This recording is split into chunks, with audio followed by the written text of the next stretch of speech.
तमो मतः, कि समस्त योगियों में जो योगी श्रद्धा पूर्वक, समस्त योगियों में जो योगी अत्यंत श्रद्धा पूर्वक मेरे परायण है और अंतःकरण में मेरे विषय में सोचते हैं और मेरी दिव्य प्रेम भक्ति करते हैं, वह योग में मुझे अत्यंत अंतरंग रूप से युक्त होता है और सबों में सर्वोच्च है। यही मेरा मत है कि सभी योगी में श्रेष्ठ कौन है? जो हमेशा मेरा चिंतन करता है। तो भगवान का चिंतन कैसे करें? क्योंकि भगवान का चिंतन करने के लिए भगवान को जानना बड़ा आवश्यक है। तो इसलिए जो है छठे अध्याय में, 7वें अध्याय में आप देखेंगे तो भगवान अपने बारे में बता रहे हैं, भगवद ज्ञान। तो पहले से तीसरे श्लोक में जो है भगवान 3 श्लोक जो बता रहे हैं कि कृष्ण के बारे में जानना क्यों आवश्यक है, उस ज्ञान की महिमा क्या है। फिर चौथे से 12वें श्लोक में भगवान कृष्ण की अलग अलग जो शक्तियां हैं उनके बारे में वर्णन है। हाँ, पृथ्वी जल अग्नि वायु आकाश मन बुद्धि अहंकार भूमि जल सबका जो है वर्णन है। उसके पश्चात 13 से 19वें श्लोक में कैसे भगवान को समर्पण करना है। तो हमें तीसरा सेक्शन पढ़ रहे हैं, 13वां से 19वां तक, किस प्रकार भगवान को समर्पण करना है, कौन भगवान को समर्पण करते हैं। और उस श्लोक में 13 से 19 में भगवान 4 प्रकार के लोगों के बारे में बताते हैं जो भगवान को समर्पण करते हैं, और 4 प्रकार के लोग जो समर्पण नहीं करते। तो 4 प्रकार के लोग जो समर्पण नहीं करते उनके बारे में भगवान क्या कहते हैं? नमाम, 15वें श्लोक में भगवान कहते हैं कि अंधेरा है इस साइड पे, नमाम दुष्कृतनो मूढ़ा प्रपद्यन्ते नराधमा मायया अपहृत ज्ञान आसुरम भावम आश्रितः। कि जो 4 प्रकार के लोग हैं ये मुझे समर्पण नहीं करते, ये 15वें श्लोक में बताया गया है कि कौन? दुष्कृतिन, जो दुष्ट लोग हैं वे मुझे समर्पण नहीं करते। फिर मूढ़, जो मूर्ख हैं। और फिर नर अधम, जो मनुष्य में बहुत नीचे गिरे हुए हैं। और चौथा, जो जिनका ज्ञान माया द्वारा हर लिया गया है। तो ऐसे लोग जो है भगवान को समर्पण नहीं करते। तो इसके ऊपर हमने विस्तृत रूप से चर्चा की। इसके पश्चात भगवान 16वें श्लोक में बताते हैं कि कौन से 4 प्रकार के लोग उन्हें समर्पण करते हैं। तो पहले तो बताया कि कौन समर्पण नहीं करता, अब बता रहे हैं 16वें श्लोक में कौन 4 प्रकार के लोग समर्पण करते हैं। कौन से 4? आर्तो, जिज्ञासुर, अर्थार्थी और ज्ञानी। आर्त, जो व्यक्ति कष्ट में है, दुख में है, ऐसे लोग भगवान की शरण में लेते हैं। तो आप किसी भी सत्संग में चले जाइए तो अधिकतर लोग आपको जो मिलेंगे वो आर्त मिलेंगे। आर्त यानी कोई ना कोई दुख है संसार का, तो उस दुख से दुखी होकर वे आए हैं और एक सहारा ढूंढ रहे हैं कि कैसे मैं अपने दुख से, डिप्रेशन से मुक्त हो सकता हूँ। तो ये हो गए आर्त। फिर जिज्ञासु, जो जानना चाहते हैं भगवान के बारे में कि ये भगवान सच में क्या है, भगवत गीता में क्या कहा गया है, कृष्ण कौन है। फिर तीसरे अर्थार्थी, जिनको धन चाहिए। और चौथे ज्ञानी। तो ज्ञानी के ऊपर हमने चर्चा की थी।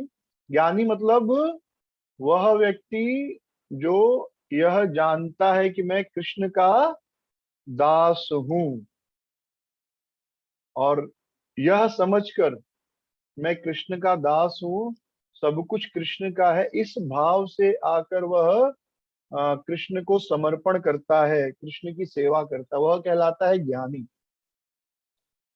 आर्त जो है, आर्त यानी दुखी व्यक्ति कृष्ण की सेवा इस भाव से नहीं करता कि मैं कृष्ण का दास हूं, बल्कि वह दुखी है, कष्ट में है, अपने दुखों से छुटकारा चाहता है, तो वह भगवान के पास आता है अपने दुखों से छुटकारा पाने के लिए। जिज्ञासु यानी उसे जिज्ञासा है, इंक्विजिटिव है, क्या है भगवान नामक जो चिड़िया है, क्या है भगवान, क्या है आत्मा, क्या है। अर्थार्थी, धन चाहिए उसको।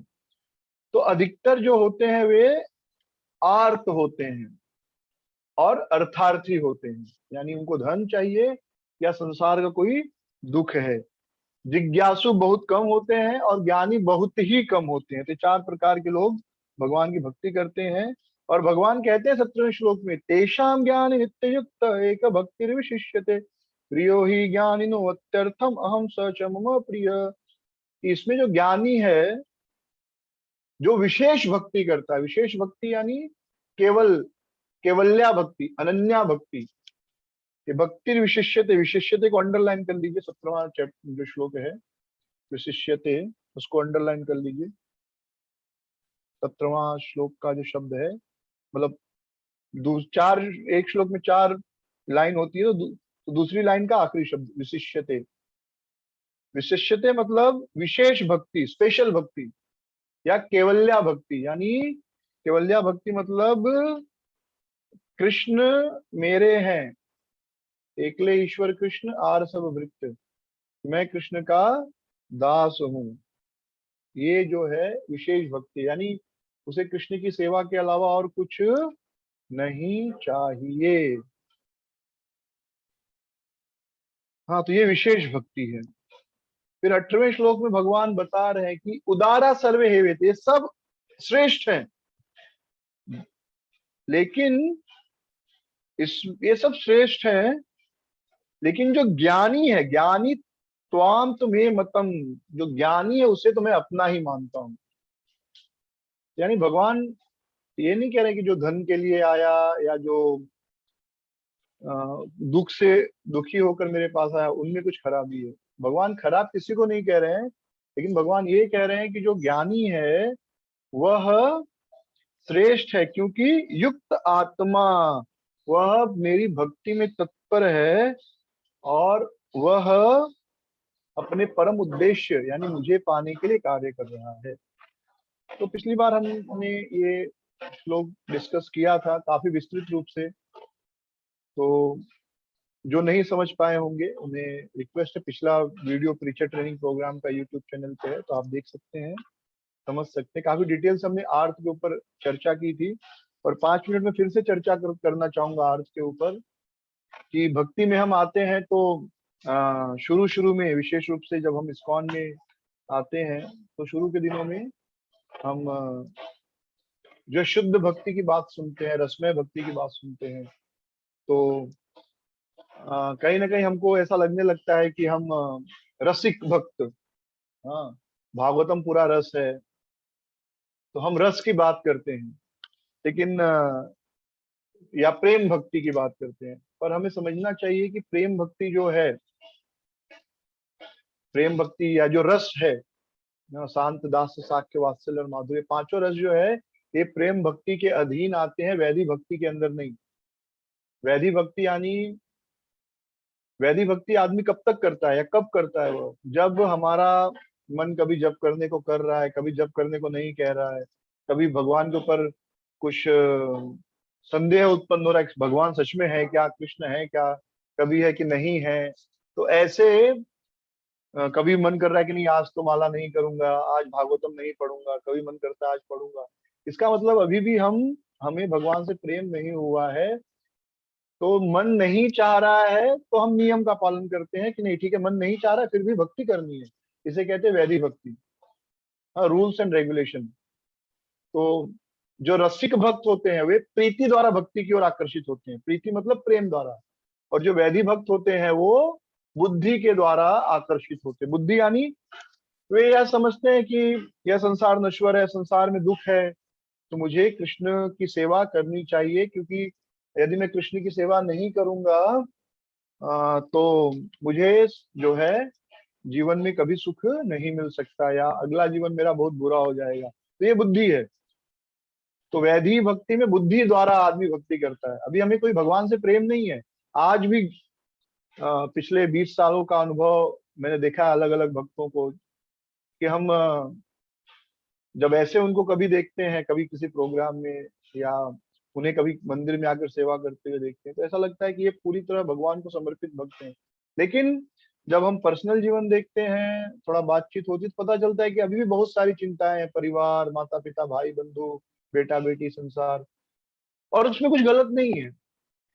तो यानी अभी भी हम संसार से बहुत आसक्त हैं, तो इसका अर्थ है कि अभी हम वैधि भक्ति कर रहे हैं, और हमें वैधि भक्ति स्ट्रांगली करनी चाहिए। और रस इत्यादि बड़ा उच्च विषय है जो अभी हमारे पहुंच से परे है। तो इसके लिए भगवत गीता में भगवान बहुत सारी बेसिक चीजों की जानकारी देते हैं जो हमको बहुत अच्छे से समझना चाहिए। जिस दिन हमारे मन में संसार की सारी चिंता समाप्त हो गई, उस दिन से प्रेम भक्ति या रस भक्ति प्रारंभ होती है। जिस दिन से मृत्यु का डर खत्म हो जाए, बुढ़ापा का डर खत्म हो जाए। जैसे एक बार हम चर्चा कर रहे थे भगवान को भोग लगाने के ऊपर, तो भगवान को भोग लगाने का कारण क्या दिया जाता है अधिकतर, कि बिना भोग लगाए खाएंगे तो क्या खा रहे हैं, पाप खा रहे हैं। यज्ञ शिष्टासना संतम उच्चन्ते सर्व किल विषय। भगवान को भोग में लगा हुआ प्रसाद जो खाते हैं सभी पापों से मुक्त हो जाते हैं। यानी बिना भोग लगाए प्रसाद खाएंगे तो हम पाप खा रहे हैं। तो हमारी चेतना क्या होती है अधिकतर समय भोग लगाते वक्त, कि बिना भोग लगाए खाएंगे तब तो मतलब हमारा पाप पाप होगा, ये हमारा भक्ति नहीं बढ़ेगा या पाप कर रहे हैं। तो इस भावना से भोग लगाते हैं। लेकिन धीरे धीरे धीरे धीरे एक अवस्था वो भी आएगी जब सच में हमको भगवान को खिलाने की इच्छा होगी। हाँ, यानी पाप से मुक्त होने के लिए भगवान को भोग नहीं लगा रहे, बल्कि भगवान उस रस का आस्वादन करे इसलिए भगवान को भोग लगा रहे हैं। तो अभी हम जो भोग लगा रहे हैं, बेसिक अंडरस्टैंडिंग, बेसिक आइडिया उसके पीछे यह है कि अगर हम भोग लगाकर नहीं खाएंगे तो वह जो है अशुद्ध होगा, और हम अशुद्ध होंगे, वह खाने से हमारी चेतना अशुद्ध होगी और हम भक्ति अच्छे से नहीं कर पाएंगे। लेकिन एक अवस्था वह भी आएगी जब हमें लगेगा नहीं भगवान को खिलाना है, भगवान भूखे हैं, हाँ, भगवान को भोग खिलाना है, अच्छा अच्छा बना के खिलाना है। यह भी एक अवस्था आएगी, वह राग भक्ति है। ठीक है। तो अभी हम 19वां श्लोक डिस्कस करेंगे। मेरा रिक्वेस्ट है जो भी भक्त ऑनलाइन है, जो भी भक्त हैं, अगर वे अपना वीडियो ऑन कर सकते हैं, यदि उनका नेट कनेक्शन अच्छा है। लाइक आई कैन श्रद्धा, मतलब अंबिका चंद्र प्रभु का ऑफ है, रवि प्रकाश प्रभु जी ने अभी ऑन किया, श्रद्धा, आरती माता ji, Shruti Mata ji, Pradeep Prabhu, thank you for coming. Okay, so we will discuss 19 shloka, 19वां श्लोक। हाँ, तो क्लियर है? किसी को कुछ क्वेश्चन है तो पूछ सकते हैं। किसी को कभी भी क्वेश्चन है, कभी भी डाउट आता है आपको, आपको कुछ नहीं समझ में आता है, आप तुरंत हाथ उठा सकते हैं। इस पे जैसे हाथ उठाते हैं ना, रेज हैंड करके ऑप्शन है एक, उसमें मोर में जाएंगे तो आप रेज हैंड कर सकते हैं। ठीक है। ओके, 19वां श्लोक।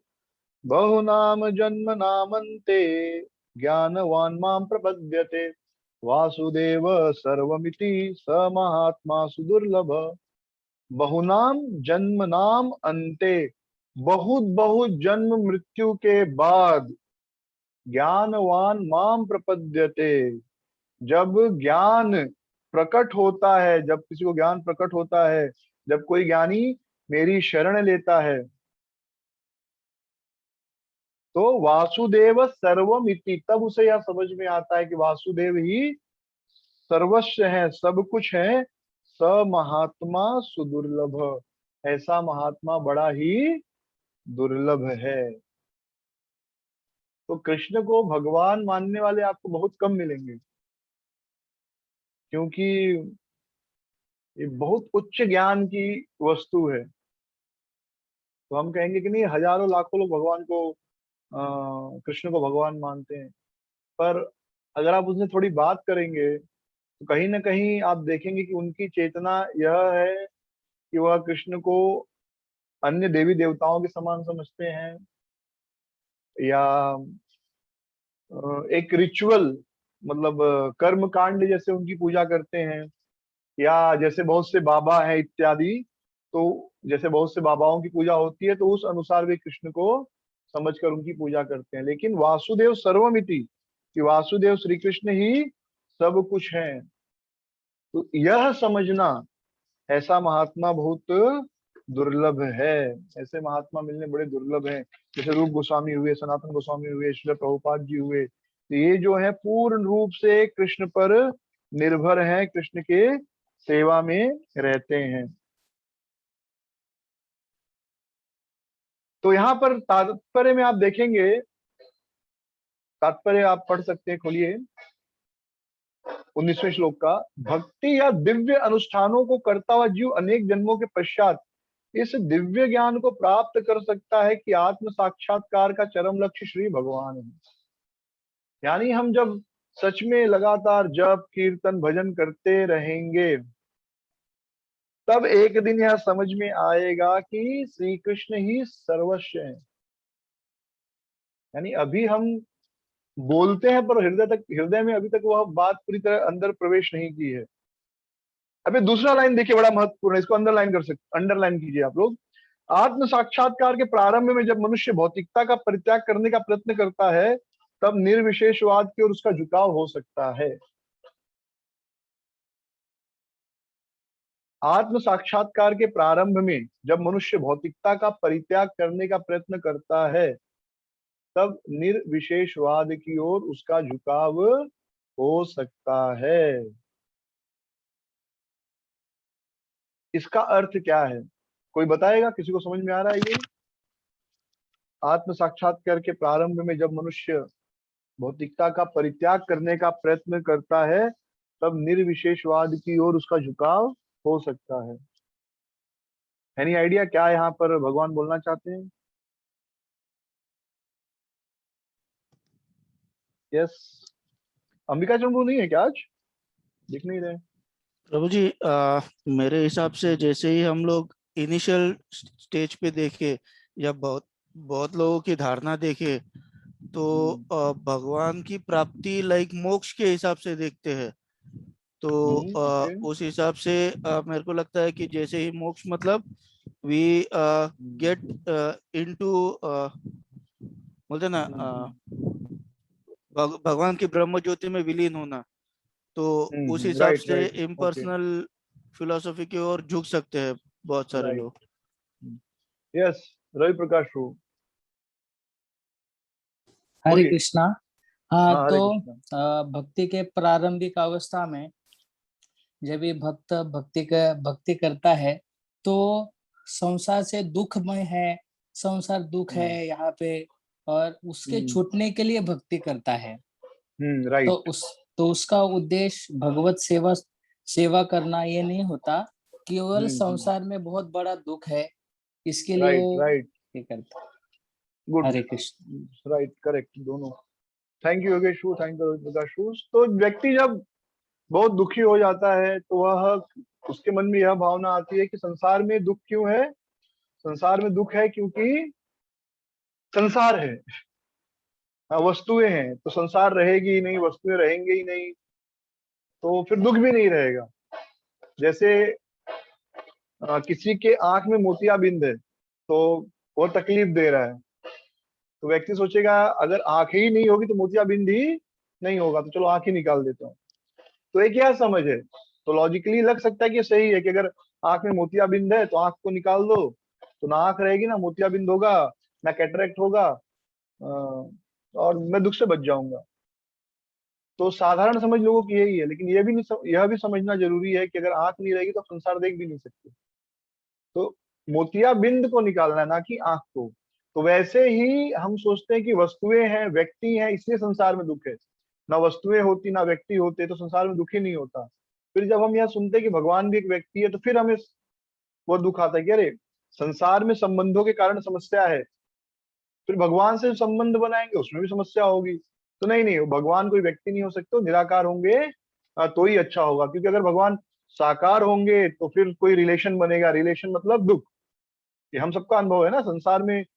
अगर आप देखेंगे जितने भी रिश्ते, शांति से बैठ के सोचेंगे, तो उन रिश्तों के कारण कष्ट ज्यादा मिला है, आनंद कम मिला है। अब कोई भी रिश्ता देख लीजिए, आप देखिए कि अभी व्यक्ति कमा रहा है, खुद के लिए कितना कमाना पड़ता है? ज्यादा नहीं, लेकिन पत्नी बच्चे या पति के लिए कितना मेहनत करना पड़ती है, कितना कमाना पड़ता है। रोज 12 घंटे 15 घंटे काम कर रहे हैं, तो भी तो मेहनत है, वो भी दुख है यार। खेती करते हैं लोग। और उसके अलावा बाकी जो तकलीफ होती है तो अलग चीज है, ये तो एक मोटा मोटा हिसाब है। तो संसार में रिश्तों के कारण दुख ज्यादा मिलता है, आनंद कम मिलता है। ओके। तो इसलिए व्यक्ति सोचता है कि अगर आध्यात्मिक जीवन में भी रिश्ते होंगे तो फिर वहां पे भी तकलीफ मिलेगी।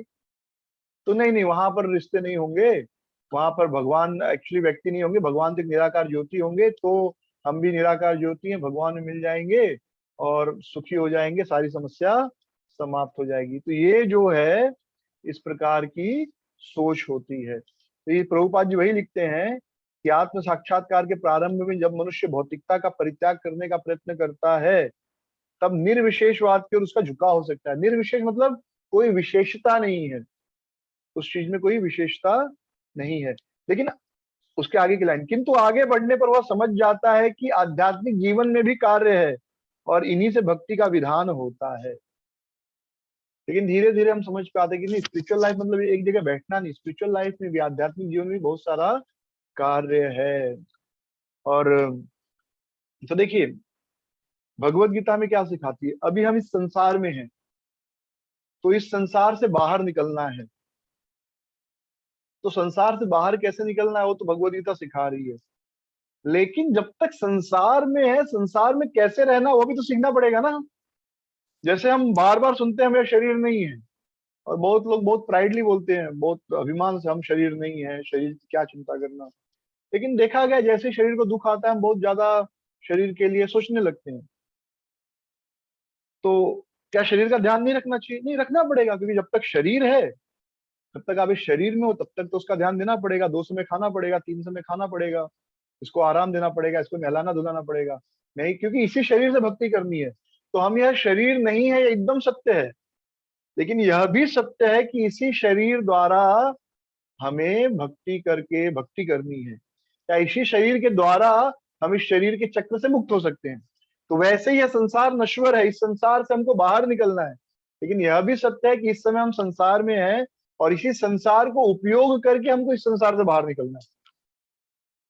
इस संसार को छोड़ना है तो कैसे छोड़ेंगे? आत्महत्या करके? नहीं, आत्महत्या करेंगे तो और एक पाप लगेगा। तो आत्महत्या तो नहीं कर सकते, यानी आपको रहना है इस संसार में। तो इस संसार में कैसे रहना है ताकि इस संसार को छोड़ सके, यह भगवत गीता हमको सिखाती है। संसार में रहते हुए संसार का उपयोग करके संसार को छोड़ना, यह जो है भगवत गीता या वैदिक ग्रंथ हमें सिखाते हैं।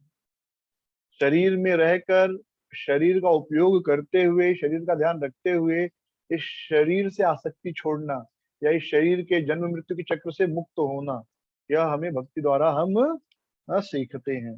ठीक है। सो इस पे एक अच्छा पॉइंट था कि व्यक्ति क्या करता है जब आत्म साक्षात्कार के शुरू के दिनों में, वो कहता है कि भगवान निराकार है, भगवान को वह निराकार समझता है। अब बहुत से लोग एक तर्क देते हैं, निर्विशेषवादी, यानी आप देखेंगे तो आर्य समाज है, वे भगवान की मूर्ति को नहीं मानते। वो कहते भगवान तो निराकार है तो भगवान की मूर्ति का तो जरूरत नहीं, और मूर्ति तो जड़ है। या जो क्रिश्चियंस हैं, मुस्लिम्स हैं, वो भी भगवान की मूर्ति को नहीं मानते। तो इन सब का एक तर्क होता है।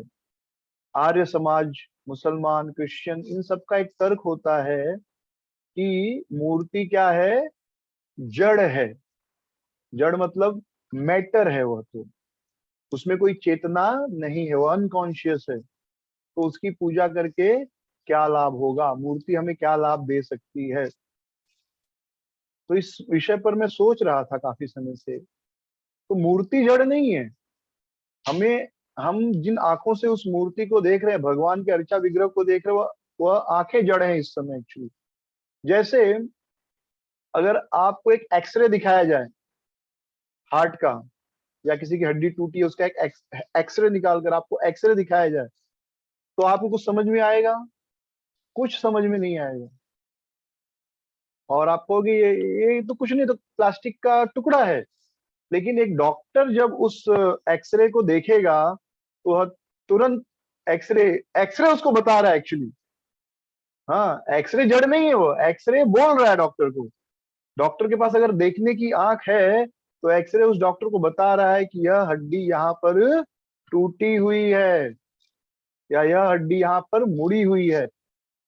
तो एक्सरे में बोलने की शक्ति है, आप में देखने की शक्ति नहीं है। या आप सोनोग्राफी रिपोर्ट लेते हैं, या और कोई कागज लेते हैं, तो उसमें जो कुछ लिखा है, अगर आप में पढ़ने की शक्ति है, समझने की शक्ति है, तो वह कागज आपको बता रहा है। जैसे यह किताब है, किताब जड़ है कि चेतन है? देखा जाए तो किताब ना बोल सकती है, कुछ नहीं कर सकती है किताब, ना हिल सकती है, ना चल सकती है। आप इसको जला दो, मार दो, पीट दो, कुछ नहीं करेगी ये किताब। ये किताब कुछ नहीं कर सकती, राइट। लेकिन अगर आपके पास वह क्षमता है इस किताब की बोली सुनने की, और जब आप भगवत गीता के इन पन्नों को खोलते हैं और इस किताब को पढ़ते हैं, तो यह किताब आपको परम सुख देती है, परम ज्ञान प्रदान करती है, सभी दुखों को नाश कर सकती है। इतनी शक्ति है इस किताब में। एक मूर्ख व्यक्ति इसे पढ़ना नहीं आता, वह कहेगा ये किताब क्या है, जड़ है, इसमें कोई लाभ नहीं, इस किताब में फाड़ के फेंक दो, जला दो। लेकिन जिसके पास वह चक्षु है देखने का, वह व्यक्ति इस किताब से दिव्य ज्ञानी बन सकता है, इतना बड़ा ज्ञानी बन सकता है कि हजारों हजारों लाखों लाखों लोगों को प्रभावित कर सकता है, जैसे श्रील प्रभुपाद जी ने प्रभावित किया लोगों को। तो यह किताब जड़ नहीं है, आपके पास, हमारे पास देखने सुनने की क्षमता नहीं। उसी प्रकार मूर्ति जड़ नहीं है, भगवान की मूर्ति जो है वह पत्थर नहीं है, वह फुल्ली कॉन्शियस हमसे बोल रही है, हमसे बात कर रही है। हमारे आंख और हमारे कान जड़ हैं, इसलिए हम अभी भगवान के अर्चा विग्रह से बात नहीं कर पा रहे हैं, उनसे सुन नहीं पा रहे हैं। अन्यथा भगवान तो रोज बोल रहे हैं, रोज सुन रहे हैं, हाँ, हमसे बातें कर रहे हैं, हमको देख रहे हैं। लेकिन आपके आंख में, हमारे आंख में कमी है, उनकी आंखों में कमी है। तो ब्रह्म संहिता में है, प्रेमांजन छुरित भक्ति विलोचने न संत सदैव हृदयेषु विलोकयन्ति यम श्याम सुंदरम अचिंत्य गुणम स्वरूपम गोविंदम आदि पुरुषम तमहम भजामि। जिनकी आंखों में प्रेम रूपी अंजन लगा है, वे अर्चा विग्रह को देख सकते हैं, वे अर्चा विग्रह या भगवान के सुंदर स्वरूप को देख सकते हैं। तो इसलिए कभी भी कोई यह तर्क करे कि मूर्ति जड़ है, तो जड़ तो पूरी वस्तु दुनिया ही जड़ है।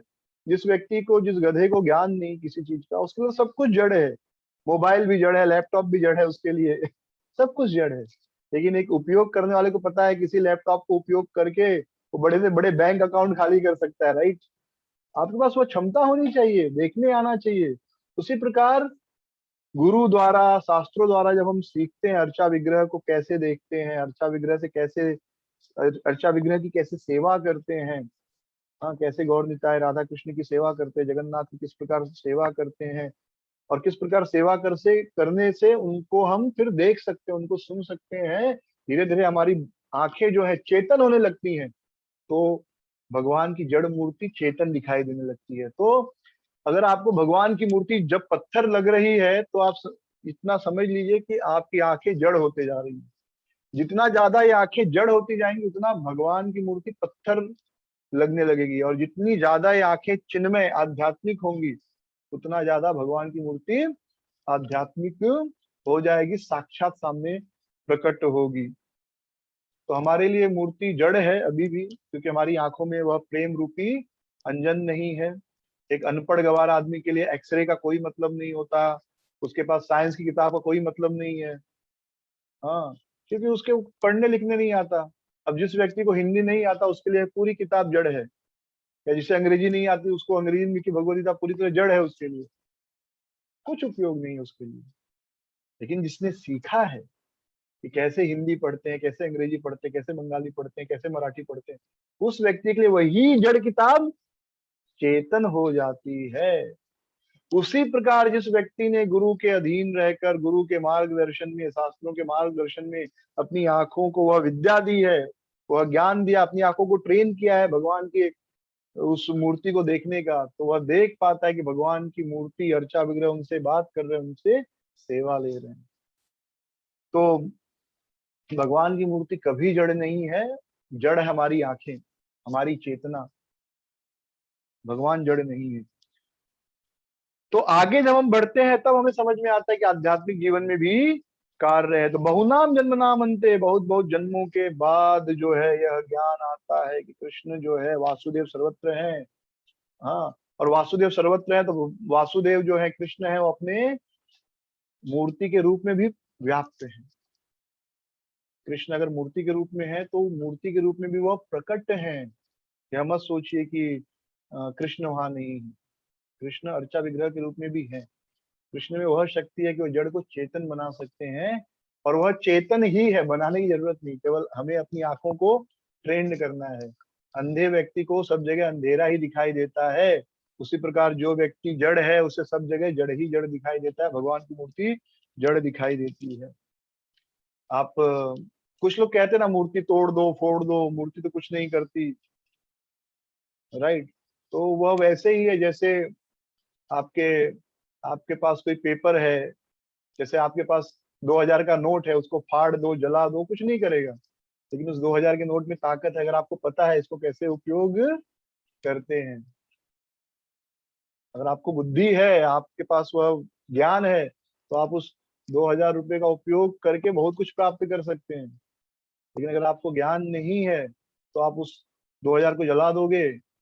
आप बोलोगे देखो कुछ हुआ क्या 2000 रुपये से, या 2 लाख रुपए का नोट पड़ा है आपने जला दिया, 2 करोड़ पड़ा है जला दिया, बोलो देखो 2 करोड़ जला दिया। लोग बोलते पैसे में ताकत होती है, क्या ताकत है, पूरे 2 करोड़ रुपए को मैंने आग लगा दी, क्या कर लिया इस रुपए ने, सही बात है कुछ कर सकता है वो रुपया, लेकिन क्योंकि वो अक्ल नहीं है। लेकिन जिससे बुद्धि है वह जानता है उस 2 करोड़ में कितनी ताकत है, 2 बड़े बड़े बंगले खरीदे जा सकते हैं। हाँ, हजारों गुंडों को अपने कंट्रोल में लाकर बोल सकते जाओ उसको मार दो पीट दो, कुछ भी कराया जा सकता है। हाँ, अच्छा बुरा दोनों काम कराया जा सकता है। उसी प्रकार भगवान के अर्चा विग्रह भी सशक्त हैं, शक्तिशाली हैं, हमको अपनी आंखों को ट्रेनिंग की आवश्यकता है। तो भगवान सर्वत्र व्याप्त हैं, तो ये बड़ा सुंदर तात्पर्य है यहाँ पर। फिर एक आगे की लाइन, इसकी अनुभूति होने पर वह भगवान के प्रति आसक्त हो जाता है और उनकी शरण ग्रहण कर लेता है, जब वो यह समझ पाता है कि कृष्ण सर्वत्र व्याप्त हैं। तो मैं पूरा तात्पर्य नहीं पढ़ूंगा, बहुत सी चीजें हमने चर्चा की है। तो भगवान इस श्लोक में बता रहे हैं कि बहुत बहुत जन्मों के बाद जब व्यक्ति को यह ज्ञान उत्पन्न होता है, जब वह प्रपद्यते शरण लेता है, तब वह यह समझ पाता है कि वासुदेव सर्वमिति स महात्मा सुदुर्लभ। तब वह समझ पाता है कि कृष्ण इस सर्वत्र है और ऐसा महात्मा दुर्लभ है। तो मैं पिछले बार जब हम लोग चर्चा कर रहे थे आर्त के ऊपर, हरे कृष्णा आई, आपका वीडियो ऑन करो। हरे कृष्णा हरि प्रीति माता जी, आपका वीडियो ऑन करो। हरे कृष्णा। हाँ, सो कहाँ गए थे हम लोग? तो हम जब चर्चा कर रहे थे आर्त अर्थार्थी जिज्ञासु ज्ञानी, तो आर्त आर्त जो है, हमको एक दिन में लगता है हम बहुत रसिक भक्त हैं, अब तो रस ही रस है, प्रेम ही प्रेम है। यहाँ इस श्लोक में बताया गया है बहुनाम जन्म नाम, बहुत बहुत जन्म के बाद ये चीज समझ में आती है। वो तो प्रभुपाद जी कृपा है कि सारे वेदों का सार हमें तुरंत एक शॉट में मिल जाता है, लेकिन पढ़े लेना और उस चीज का अनुभव करना है दो अलग अलग चीजें हैं। तो हमें बहुत लंबा समय लगेगा, लेकिन इससे निराश होने की कोई बात नहीं है। हमें इस रास्ते पर चलते जाना है, अपनी बुद्धि शक्ति के अनुसार हमें इस पे आगे बढ़ना है। हाँ, लेकिन भ्रम में नहीं रहना है कि हम बहुत महान भक्त हैं, रसिक भक्त हैं। हम सब अभी वैदिक भक्ति पालन कर रहे हैं, रसिक भक्त बनने के लिए भी बहुत समय है हमारे लिए। ओके, तो एक बड़ा सुंदर श्लोक है श्वेताश्वर उपनिषद में, जो यह वर्णन करता है कि भगवान सर्वत्र हैं। सहस्रशीर्षा पुरुषः सहस्राक्ष सहस्रपात् स भूमिं विश्वतो वृत्वा अत्यतिष्ठद्दशाङ्गुलम् पुरुष एवेदमं सर्वं यद्भूतं यस्य भव्यम् उतामृतशेषानः यदनेनातिरोहति। यानी भगवान के सहस्त्र शीर्ष हैं, उनके सहस्त्र अक्ष हैं, आंखें हैं, उनके हाथ पैर सर्वत्र व्याप्त हैं, और ये जो पूरी पृथ्वी है बस एक अंगूठे के बराबर है उनके, ये पूरा ब्रह्मांड। हाँ, तो यह वर्णन है, यह जो श्लोक है इस तात्पर्य में। तो फिर प्रश्न उठता है कि अगर कृष्ण ही सब कुछ है तो लोग कृष्ण की शरण क्यों नहीं लेते? तो भगवान उसका जवाब देते हैं 20वें श्लोक में। क्या किसी का प्रश्न है कुछ? किसने कुछ बोला? श्रुति माता जी आपने हाथ उठाया है क्या? श्रुति माता जी, ओके। कामे सितैते हृत ज्ञाना प्रपद्यन्ते अन्य देवता तम तम नियममास्थाय प्रकृतया नियता स्वया। कामे स्ते स्थित ज्ञाना, जिनकी बुद्धि भौतिक इच्छा, काम मतलब भौतिक इच्छा, हाँ आध्यात्मिक इच्छा नहीं, भौतिक इच्छा। तो लोग कहते नहीं भक्ति में कोई इच्छा नहीं होनी चाहिए, तो ये गलत बात है। इच्छा तो हमेशा होगी, लेकिन भौतिक इच्छा नहीं होनी चाहिए, आध्यात्मिक इच्छा होनी चाहिए। और क्यों आध्यात्मिक इच्छा होनी चाहिए वो भी भगवान आगे बताएंगे अभी, कि जो भौतिक फल होते हैं वो थोड़े समय के लिए होते हैं। सुंदर पति, सुंदर पत्नी, खूब सारा धन, ये कितने समय के लिए, 10, 20, 30 साल। मैं एक चीज, आजकल 2020 मैच बहुत फेमस है राइट, तो मैं सोच रहा था 2020 गेम ऑफ लाइफ, ऐसे मेरे मन में आया कि 2020 क्या है, गेम ऑफ लाइफ है। 20 साल में पूरा जीवन बदल जाता है। पैदा हुए, कुछ दुनिया की जानकारी नहीं थी, माँ बाप के गोद में खेलते थे, माँ बाप ही अच्छे लगते थे, माता पिता ही अच्छे लगते थे जब पैदा हुए। फिर उसके बाद 20 साल में देखिए, पैदा होने से 20 साल में जीवन कितना बदल जाता है। 20 साल बाद कितनी सारी चिंताएं हो गई, नौकरी चाहिए, पत्नी चाहिए, बच्चों का पालन पोषण करना है, हाँ घर खरीदना है। तो जब वो पैदा हुए और उसके बाद 20 साल बाद देखिए जीवन कैसे चेंज हो गया। फिर उसके बाद अगला 20 साल बाद देखिए, बच्चों की शादी, हाँ थोड़ा बुढ़ापे का इशू, हेल्थ इशू, अब बच्चे बड़े हो गए हैं, उनको नौकरी करवाना है, उनके लिए ये जमा करना है, वो जमा करना है थोड़े। और जो 20 साल में जो हम जवान रहते हैं, हेयर स्टाइल, सुंदरता, वो सब 40 में नहीं रहती। 40 में फिर आदमी थोड़ा इन जनरल रिलैक्स हो जाता है, पेट आगे आ गया होता है, लेकिन उसको फिक्र नहीं रहती। 20 साल में हर आदमी पतला दिखना चाहता है 20 साल की, लेकिन 40, 35, 40 का आदमी मोटा भी है तो उसको कोई टेंशन नहीं है। हाँ ठीक है, मोटा हूं तो हूँ खुश, वो इतना सोचता नहीं। बाल झड़ रहे हैं तो भी उसको कोई टेंशन नहीं है, राइट। 20 साल में बाल झड़े तो आदमी कितना परेशान हो जाएगा 20 साल की उम्र में, लेकिन 40 साल वाला आदमी, हाँ शादी हो गई अभी कोई चिंता नहीं, बाल नहीं है तो नहीं है, राइट। तो देखिए 40 साल में सोच कितनी बदल जाती है। हाँ 20 साल वाली सोच हमारी नहीं रहती। फिर और अगला 20 साल बाद यानी 60 साल में देखिए क्या होता है। 60 साल में आदमी रिटायर हो गया होता है, बच्चे शादी करके सेटल हो गए होते हैं, ऑलमोस्ट अलग रह रहे होते हैं, और वो अकेला रहता है, अकेला हो गया होता है उस समय। बच्चे नहीं, कोई साथ में अब नहीं, बस पति पत्नी वही दो लोग पड़े हैं। ऑफिस भी नहीं जाना है, क्योंकि जनरली 60, 58, 60 में आदमी रिटायर हो जाता है, तो पूरा दिन अब क्या करे उसको एक चिंता हो जाती है। हाँ, और उसके बाद अगला 20 यानी 80 साल तक तो फिर आदमी, मतलब तब तक बचे तो बड़ी अच्छी बात है, नहीं तो निकलने की तैयारी में लग जाता है। तो आप देखेंगे 20-20 साल का 4 गैप में हमारा जीवन कितना चेंज होता है। हाँ, आज जो लोग भी 40 के हैं, मैं खुद अभी 38 शायद 39 का हूँ, मैं सोचता हूँ कि अरे 20 साल पहले मैं जैसे सोचता था, चाहे वह दिखने के बारे में हो कि ऐसा दिखना चाहिए, ऐसे बाल होने चाहिए, ऐसे कपड़े पहनने चाहिए, या जो चिंता थी उस समय नौकरी या ये वो, हाँ वो आज नहीं है। आज कुछ दूसरे प्रकार की सोच है, दूसरे प्रकार का विजन है एक। और उसके 20 पहले यानी जब पैदा हुए तब तो कोई चिंता नहीं थी, और अगले 20 यानी 60 साल के हो जाएंगे, पूरा लाइफ चेंज होता है। एक 20 साल में आपकी पूरी जिंदगी बदल जाती है, राइट। तो वही चीज भगवान बता रहे भौतिक इच्छाओं द्वारा। तो भौतिक इच्छा इसलिए ज्यादा नहीं करनी चाहिए क्योंकि वो बदलने वाली, वो नष्ट होने वाली है। हाँ, तो कामेश तैर त्रिहृतिक ज्ञान, जिनकी बुद्धि भौतिक इच्छाओं द्वारा मारी जाती है, प्रपद्यन्ते अन्य देवता, वे दूसरे देवताओं की शरण में लेते हैं। तम तम नियमम आस्थाय, और वे उस प्रकार के नियमों का पालन करते हैं। प्रकृतया नियता स्वया, तो जो भी उनकी प्रकृति है, यानी कोई सत्वगुण में है, कोई रजोगुण में है, कोई तमोगुण में है, उसके अनुसार हम सब कुछ नियम पालन करते हैं। मैं आपको एक चीज बताना चाहूंगा यहाँ पर। जनरली कहते हैं ब्राह्मण सत्वगुण में होते हैं, क्षत्रिय रजोगुण में, वैश्य रजोगुण और तमोगुण, और जो शूद्र होते हैं तमोगुण में होते हैं। पर अगर आप देखेंगे तो इस समय कलयुग में हर व्यक्ति तमोगुण में है। ब्राह्मण, क्षत्रिय, शूद्र, वैश्य सब तमोगुण में है। उस तमोगुण के अंदर कोई सत्वगुण में है, कोई रजोगुण में है, कोई तमोगुण में है। समझ में आ रहा है। और कुछ बहुत रेयर एक्सेप्शनल सोल जो सच में सत्वगुण में है। अन्यथा आज के समय जितने लोग हैं जो हमें सत्वगुण में दिखते हैं, वो तमोगुण के सत्वगुण में है। इसलिए जो सत्वगुण का सारा गुण उनमें दिखाई नहीं देता है, या तमोगुण के रजोगुण में है। समझ में आ रहा है। सत्वगुण के अंदर भी जैसे हम कहते हैं कि डिस्टिंक्शन यानी 75% के ऊपर जो पाता है उसको डिस्टिंक्शन बोलते थे पहले। 75% के ऊपर 75% वाला भी है, 80% वाला भी है, 85% वाला भी है, 90% वाला भी है, बराबर। फिर होता है फर्स्ट क्लास, 60% के ऊपर जो होता है फर्स्ट क्लास होता है। लेकिन 60% वाला भी फर्स्ट क्लास है, 65% वाला भी फर्स्ट क्लास है, हाँ 70% वाला भी फर्स्ट क्लास है, या फिर सेकंड क्लास यानी 60 के नीचे और अराउंड 35-40 के ऊपर, तो उसमें जो 40% वाला वो भी सेकंड क्लास है, 50% वाला सेकंड क्लास है। तो वैसे सत्वगुण जो हो गया आप समझ लीजिए 100 से 75 के बीच में सत्वगुण, फिर 75 से 50 के बीच में तमो रजोगुण, फिर 50 से बाकी नीचे तमोगुण आपका।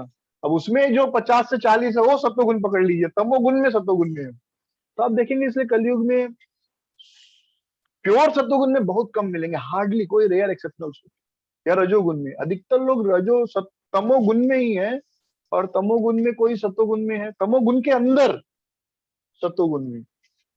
हाँ जैसे भिखारियों का समाज हो तो उसमें भी कोई अमीर भिखारी राजा होता है, भिखारियों में भी राजा होता है ना, ये हमारे यहाँ का सबसे अमीर आदमी है। तो भिखारियों में भी कोई राजा होता है, ऐसा नहीं कि कोई सरदार होगा। हाँ है भिखारी लेकिन उसमें भाई ये लीडर है। तो वैसे सब तमोगुण में है, उसमें कोई सत्वगुण में है, तमोगुण के सत्वगुण में कोई रजोगुण में, यानी तमो रजो और कोई तमो तमो, ऐसा आप पकड़ सकते हैं। तो अधिकतर कलयुग में आपको जो है सब तमोगुण में मिलेंगे, इसलिए आपको शुद्ध ब्राह्मण मतलब जिनके अंदर सारे ब्राह्मण के गुण हो या सारे क्षत्रिय के गुण हो, शुद्ध क्षत्रिय नहीं मिलेंगे आपको सब तमोगुण ही मिलेंगे। तो इसलिए आप देखेंगे तो ब्राह्मण ब्राह्मण का काम कर रहे हैं, लेकिन कहीं ना कहीं उनके अंदर तमस भी है रजस भी है, तो उनकी दृष्टि धन के ऊपर है। जैसे ब्राह्मण कभी धन के पीछे नहीं भागता, लेकिन आप कलयुग में देखेंगे तो ब्राह्मण का कार्य कर रहा है, वो भले प्रयास कर रहा है लेकिन फिर भी कहीं ना कहीं धन की इच्छा उसे भी है। या क्षत्रिय जो होता है वो कभी लाभ हानि नहीं देखता, वो न्याय अन्याय देखता है। लेकिन अब में जो लोग न्याय अन्याय देखते हैं वो भी कहीं ना कहीं लाभ हानि देखते हैं, न्याय अन्याय भी देखते हैं, लाभ हानि देखते हैं, और जहाँ कम फायदा ज्यादा फायदा उसके अनुसार वो कार्य करते हैं। तो इसलिए शुद्ध ब्राह्मण क्षत्रिय मिलना कलयुग में बड़ा असंभव है, ऑलमोस्ट इम्पॉसिबल। कोई रेयर एक्सेप्शनल शोध होगा तो मिलेगा। तो भगवान कहते हैं जिनकी बुद्धि भौतिक इच्छाओं से जो भौतिक इच्छा जिनकी है, प्रपद्यन्ते अन्य देवता, वो दूसरे देवता की शरण में जाते हैं, और तम तम नियम आस्थाय, और वे वैसे वैसे नियमों का पालन करते हैं। कौन से नियम का? प्रकृतया नियता स्वयं, अपनी प्रकृति जो उनकी है, यानी अगर वो रजोगुणी है तो रजोगुण के अनुसार, तमोगुणी है तो तमोगुण के अनुसार, और सत्वगुणी है तो सत्वगुण के अनुसार। अभी ये श्लोक से मुझे एक चीज याद आई, 2008-9 की बात है। तो मैं कल्याण से आ रहा था, एक बार ट्रेन में आ रहा था ठाकुरली से, मतलब रात को लेक्चर था, अगले दिन रुक गया था मैं।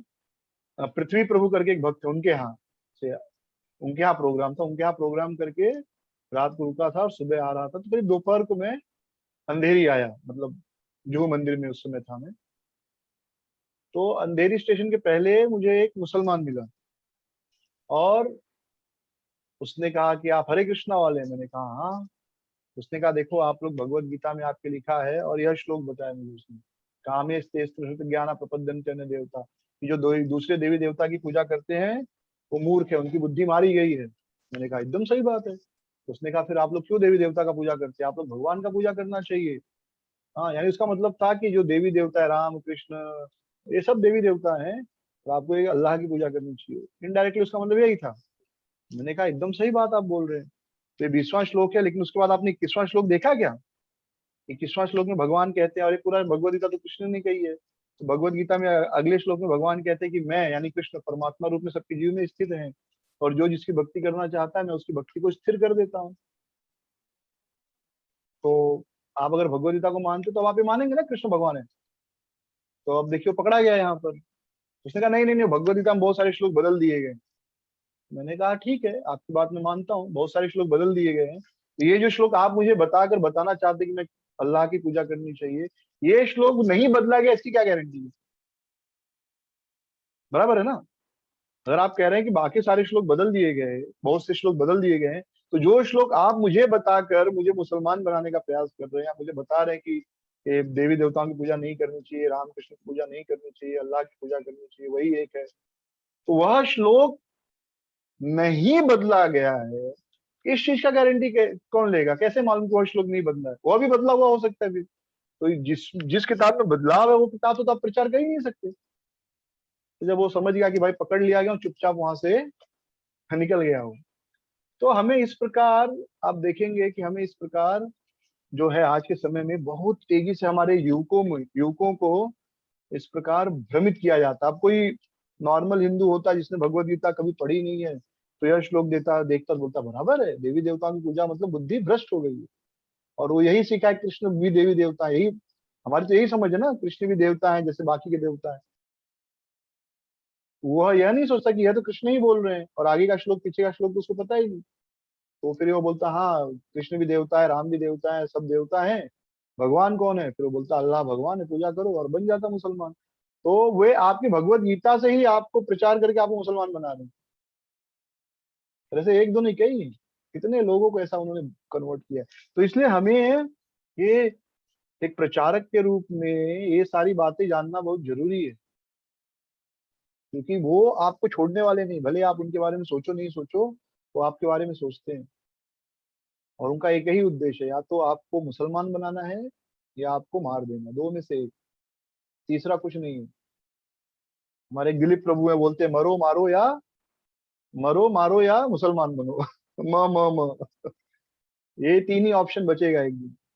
तो ठीक है, हम मरना मारना तो हम नहीं कर सकते, हमारा प्रकृति वो नहीं है, आपकी भी नहीं होगी, मेरी भी नहीं है। लेकिन हम कम से कम जो भगवान ने हमें जो शक्ति दी है, वो शक्ति द्वारा हमें इस चीज से बचना पड़ेगा। हमें अपने लोगों को जागृत करना पड़ेगा, अपने लोगों को प्रचार करना पड़ेगा ये सारी चीजें।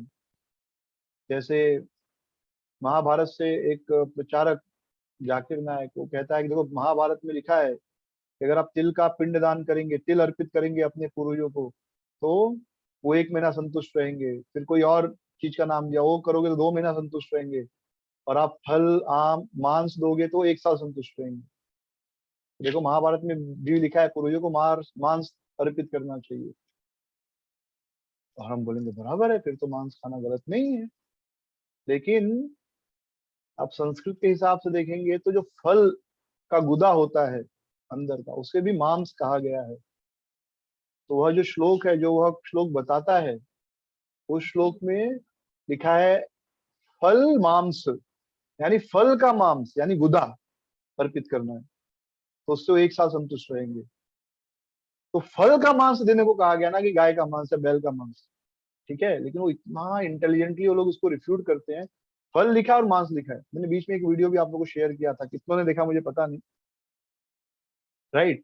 और फिर कोई कहे कि नहीं ये तो आप अपने हिसाब से व्याख्या कर रहे हो, तो उसी महाभारत में उसी अध्याय में आगे यह श्लोक भीष्म पितामह द्वारा कहा गया है, मांस वाला।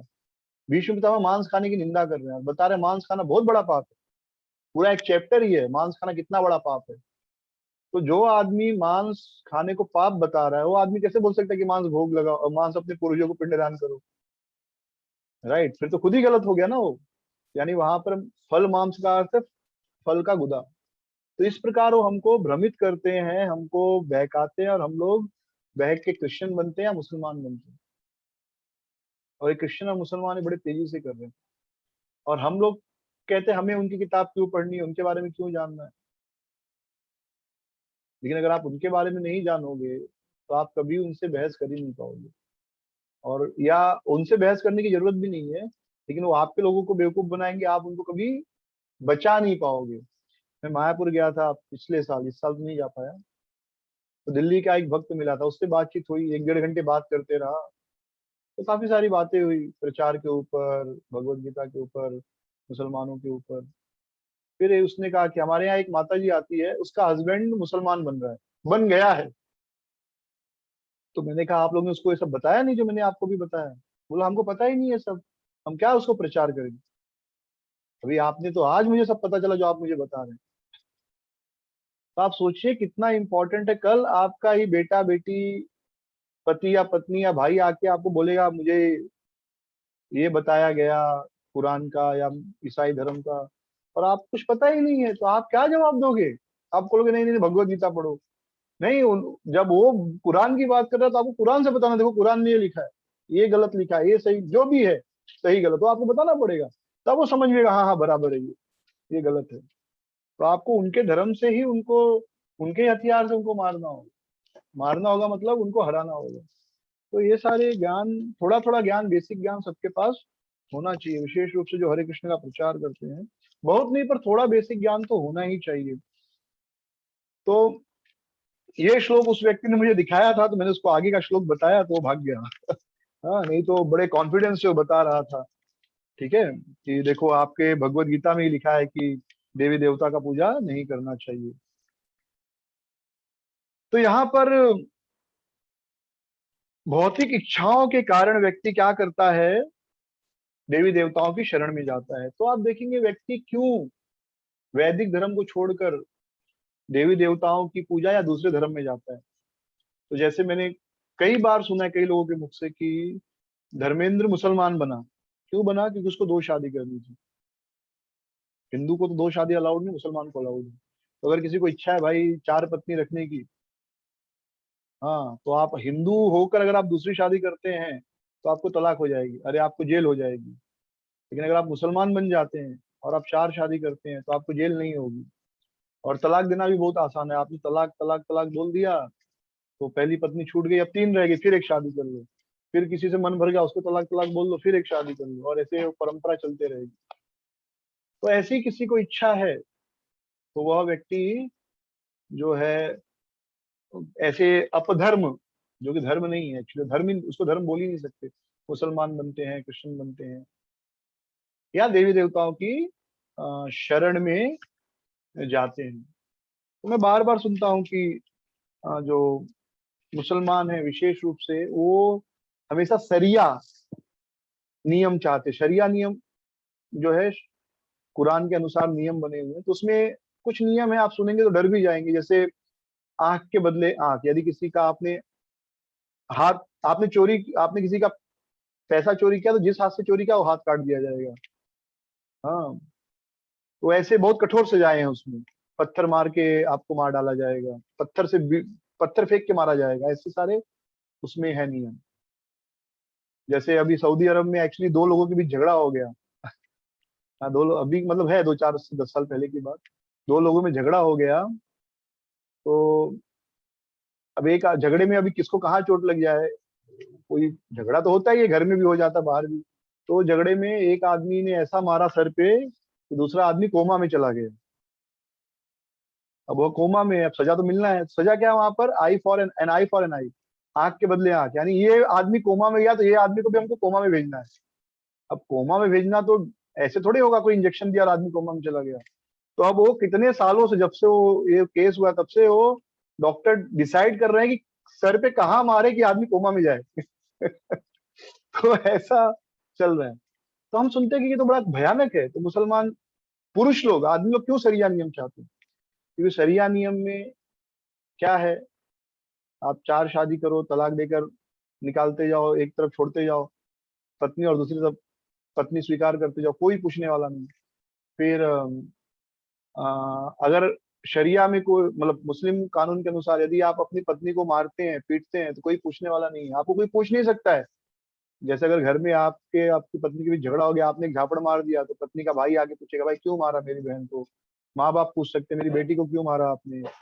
हाँ, पड़ोसी पूछ सकते भाई क्या हुआ, पुलिस आके पूछ सकते। लेकिन शरिया नियम क्या है, अगर कोई शौहर अपनी बीवी को मारता है, पत्नी शब्द नहीं यूज करूंगा, पत्नी बहुत श्रेष्ठ शब्द है, पति पत्नी बहुत श्रेष्ठ शब्द है, बीवी मियाँ ही अच्छा है वो लोगों के लिए। तो मियाँ से पूछा जाएगा क्यों, कोई पूछ नहीं सकता कि अपनी बीवी को आपने झापड़ क्यों मारा। समझ रहे हैं? तो ऐसे सारे नियम है तो उनको अच्छा है ना फिर। तो ये पाश्विक प्रवृत्ति है, पशुओं की चेतना है। तो जो पशु वाली चेतना वाले लोग हैं तो उनको ये सब नियम अच्छा लगता है। और ऐसे ही लोग मुसलमान बने हैं बहुत से, कि चलेंगे लूटेंगे, जो लूटेंगे तो लूटेंगे तो हम लूट का हिस्सा हमको मिलेगा, और धर्म भी है वो। किसी को मार देना, उसकी पत्नी को कब्जा कर लेना। जैसे कोई काफिर है, कोई मुसलमान, मैं काफिर हूँ आप काफिर है, तो हमको मार के हमारी पत्नी को कब्जे में ले लेगा, उसके साथ रखेगा, या तो रखेल रखेगा या शादी करेगा, और वो धर्म है, वो पाप नहीं है। समझ रहे हैं आप? तो ऐसा नियम है, इतना गंदा वह अ, मजहब है, धर्म नहीं बोल सकते उसको। तो इसके लिए उनको चाहिए हो, फिर उनका मनमौजी रहेगा, लूटो मारो खाओ, पत्नी को मारो पीटो, कोई पूछने वाला नहीं। तो इस प्रकार जिनकी चेतना निम्न होती है वे इस प्रकार के मजहब में जाते हैं। लेकिन देवी देवताओं की यहाँ पे बात चल रही है, भगवान उनकी बात नहीं कर रहे हैं। म्लेच्छों का धर्म है, जो कि भगवान म्लेच्छों के बारे में चर्चा ही नहीं कर रहे पूरे भगवत गीता में। तो भगवान चर्चा कर रहे हैं देवी देवताओं के ऊपर। तो जिनकी बुद्धि भौतिक इच्छाओं द्वारा मारी जाती है, वे यानी शीघ्र मुझे कुछ लाभ चाहिए, तो ऐसे लोग देवताओं की शरण में जाते हैं। हाँ, लेकिन धीरे धीरे भक्ति करते करते वे लोग यह समझते हैं कि एकले ईश्वर कृष्ण आर सब भृत्य, कि जो कृष्ण ही एकमात्र ईश्वर हैं और बाकी सब क्या है, उनके दास हैं। तो भागवतम में इसी श्लोक में आप देखेंगे, इसी श्लोक के तात्पर्य में देखिए, एक श्लोक है, अकाम सर्व कामो वा। मिला? हाँ, मार्क कर लीजिए। अकाम सर्व कामो वा मोक्ष काम उदारधि तीव्रेण भक्ति योगेन यजेत पुरुषम परम। कि अकाम यानी कोई इच्छा नहीं हो, या सर्व काम सब प्रकार की इच्छा हो, या मोक्ष काम या मोक्ष की इच्छा हो, कोई भी इच्छा हो, उसे भक्ति योग करना चाहिए, कृष्ण की भक्ति करनी चाहिए। यजेत पुरुष परम, परम पुरुष की पूजा करनी चाहिए, और उससे सब कुछ प्राप्त हो जाता है। ठीक है, ओके, ये समझ में आया आप लोगों को श्लोक? कुछ डाउट किसी को? 20वां श्लोक क्लियर है? अभी 21वें श्लोक पे जाएंगे। तो अब देखिए, 20वें श्लोक में कह रहे हैं भगवान की जिनकी बुद्धि भौतिक इच्छाओं द्वारा मारी गई है, तो वो देवता की शरण में जाते हैं और भगवान उनकी इच्छा को पूरी भी करते हैं। ओके, तो हम कहेंगे देवता शक्तिशाली है, देवता जो है हमको फल दे रहे हैं, तो देवताओं में अपनी शक्ति है। लेकिन भगवान कहते हैं नहीं, यो यो याम याम तनु भक्तः श्रद्धयार्चितुमिच्छति तस्य तस्याम चलम श्रद्धाम तामेव विधाम्यहम्। कि यो यो याम याम तनुम भक्त, जो जो जिस देवता की पूजा करता है, श्रद्धया अर्चितुम इच्छति, अपनी श्रद्धा से अपनी इच्छा से उसकी पूजा करता है, तस्य तस्याचलम श्रद्धा, मैं उसकी श्रद्धा को स्थिर करता हूं ताकि वह उनकी पूजा कर सके। और तो सबसे पहले भगवान ही, हम जब इच्छा करते हैं किसी देवता की पूजा करने की, तो भगवान ही हमें फिर बुद्धि देते हैं कि आप उसकी पूजा करो, हमारी बुद्धि को स्थिर कर देते हैं। तो कोई कहेगा ऐसे क्यों? तो तात्पर्य की पहली लाइन पढ़िए, ईश्वर ने हर एक को स्वतंत्रता प्रदान की है। 7वां अध्याय श्लोक संख्या 21 का तात्पर्य, ईश्वर ने हर एक को स्वतंत्रता प्रदान की है। अतः यदि कोई पुरुष भौतिक भोग करने का इच्छुक है और इसके लिए देवताओं से सुविधाएं चाहता है, तो प्रत्येक हृदय में परमात्मा स्वरूप स्थित भगवान उसके मनोभावों को जानकर ऐसी सुविधाएं प्रदान करते हैं। ठीक है, तो भगवान ऐसी सुविधाएं देते हैं। तो आगे तीसरी चौथी लाइन में देखिए, उसके बाद कुछ लोग यह प्रश्न कर सकते हैं कि सर्वशक्तिमान ईश्वर जीवों को ऐसी सुविधाएं प्रदान करके उन्हें माया के पाश में गिरने ही क्यों देते हैं? इसका उत्तर यह है कि यदि परमेश्वर उन्हें ऐसी सुविधाएं प्रदान न करे तो स्वतंत्रता का कोई अर्थ ही नहीं रह जाता। तो हम कहेंगे भगवान क्यों हमको गलत करने दे रहे हैं? तो जवाब यह है कि स्वतंत्रता का, फिर भगवान ने स्वतंत्रता दी है ना हम सबको, तो आपकी इच्छा है और भगवान फिर उसे पूरी न होने दें, तो फिर तो हम रोबोट हो गए। रोबोट में जैसा बटन दबाए वैसा काम कर रहा, तो उसका कुछ मतलब नहीं रह गया। फिर हमारी स्वतंत्रता, हमारी बुद्धि, हमारी इच्छा का क्या अर्थ रह गया? तो भगवान उसको स्वतंत्रता दिए हैं, और उस स्वतंत्रता को हम लोग यूज कर सकते हैं, सही उपयोग कर सकते हैं या दुरुपयोग कर सकते हैं, लेकिन हमारे हाथ में वह शक्ति है।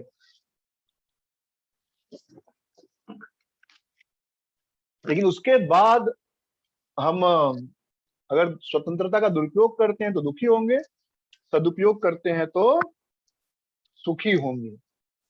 ठीक है, तो हमें भगवान ने स्वतंत्रता दी है, और अंतिम में भगवान कहते हैं सर्वधर्मान परित्यज्यम माम एकम शरणम व्रज, सभी धर्मों को त्याग कर एकमात्र मेरी शरण में आओ। तो यह भी स्वतंत्रता से करना भगवान बता रहे हैं, ये उनका उपदेश है, ये आदेश नहीं, उपदेश है। भगवद गीता क्या है? उपदेश है। भगवद गीता आदेश नहीं है, उपदेश दे दिया उन्होंने, बता दिया ऐसे करो, ऐसे करोगे तो ऐसे होगा, ऐसे करोगे तो ऐसे होगा, खत्म। अब आपके ऊपर है, आपको करना है या नहीं करना है, वो आपकी इच्छा है। ठीक है, फिर इसके बाद देखिए जीवात्मा तथा देवता दोनों ही परमेश्वर की इच्छा के अधीन है, अतः जीवात्मा न तो स्वेच्छा से किसी देवता की पूजा कर सकता है, न ही देवता परमेश्वर की इच्छा के विरुद्ध कोई वर दे सकते हैं।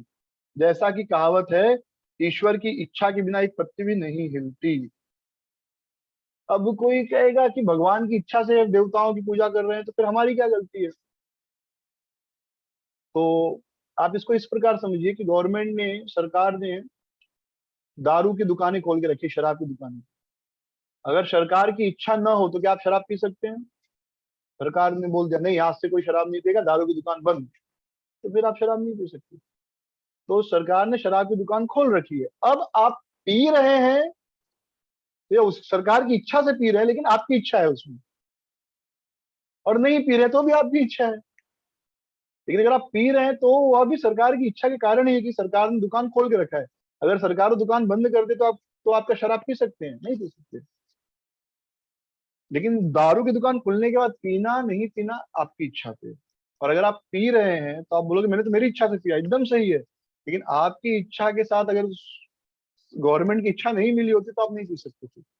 नहीं, गवर्नमेंट की इच्छा भी मिली हुई है, राइट। और गवर्नमेंट ने क्यों दारू का दुकान अलाउ किया? क्योंकि ऐसे लोग होंगे संसार में जिनको दारू पीना है। तो इसी प्रकार संसार में ऐसे लोग हैं, ऐसे क्या, ऐसे बहुत से लोग ऐसे ही हैं जिनको भौतिक इच्छाएं हैं, तो भगवान उनकी इच्छाओं को पूरा करते हैं।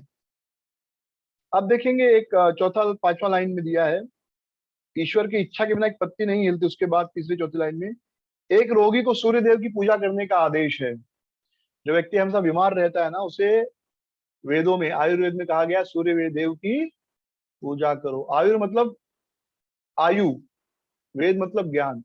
हमारी आयु को बढ़ाने वाला ज्ञान ही क्या कहलाता है? आयुर्वेद। यानी अगर हम आयुर्वेद के नियमों के अनुसार जिए जीवन, तो हम लंबी उम्र जी सकते हैं। तो अगर कोई व्यक्ति रोज सुबह सुबह की धूप 15-20 मिनट, आधे घंटे सुबह की धूप में रहे, तो उसकी बहुत सारी बीमारियां अपने आप समाप्त हो जाएंगी। आज बीमार होने का मुख्य कारण यही है कि हमें धूप नहीं मिलती।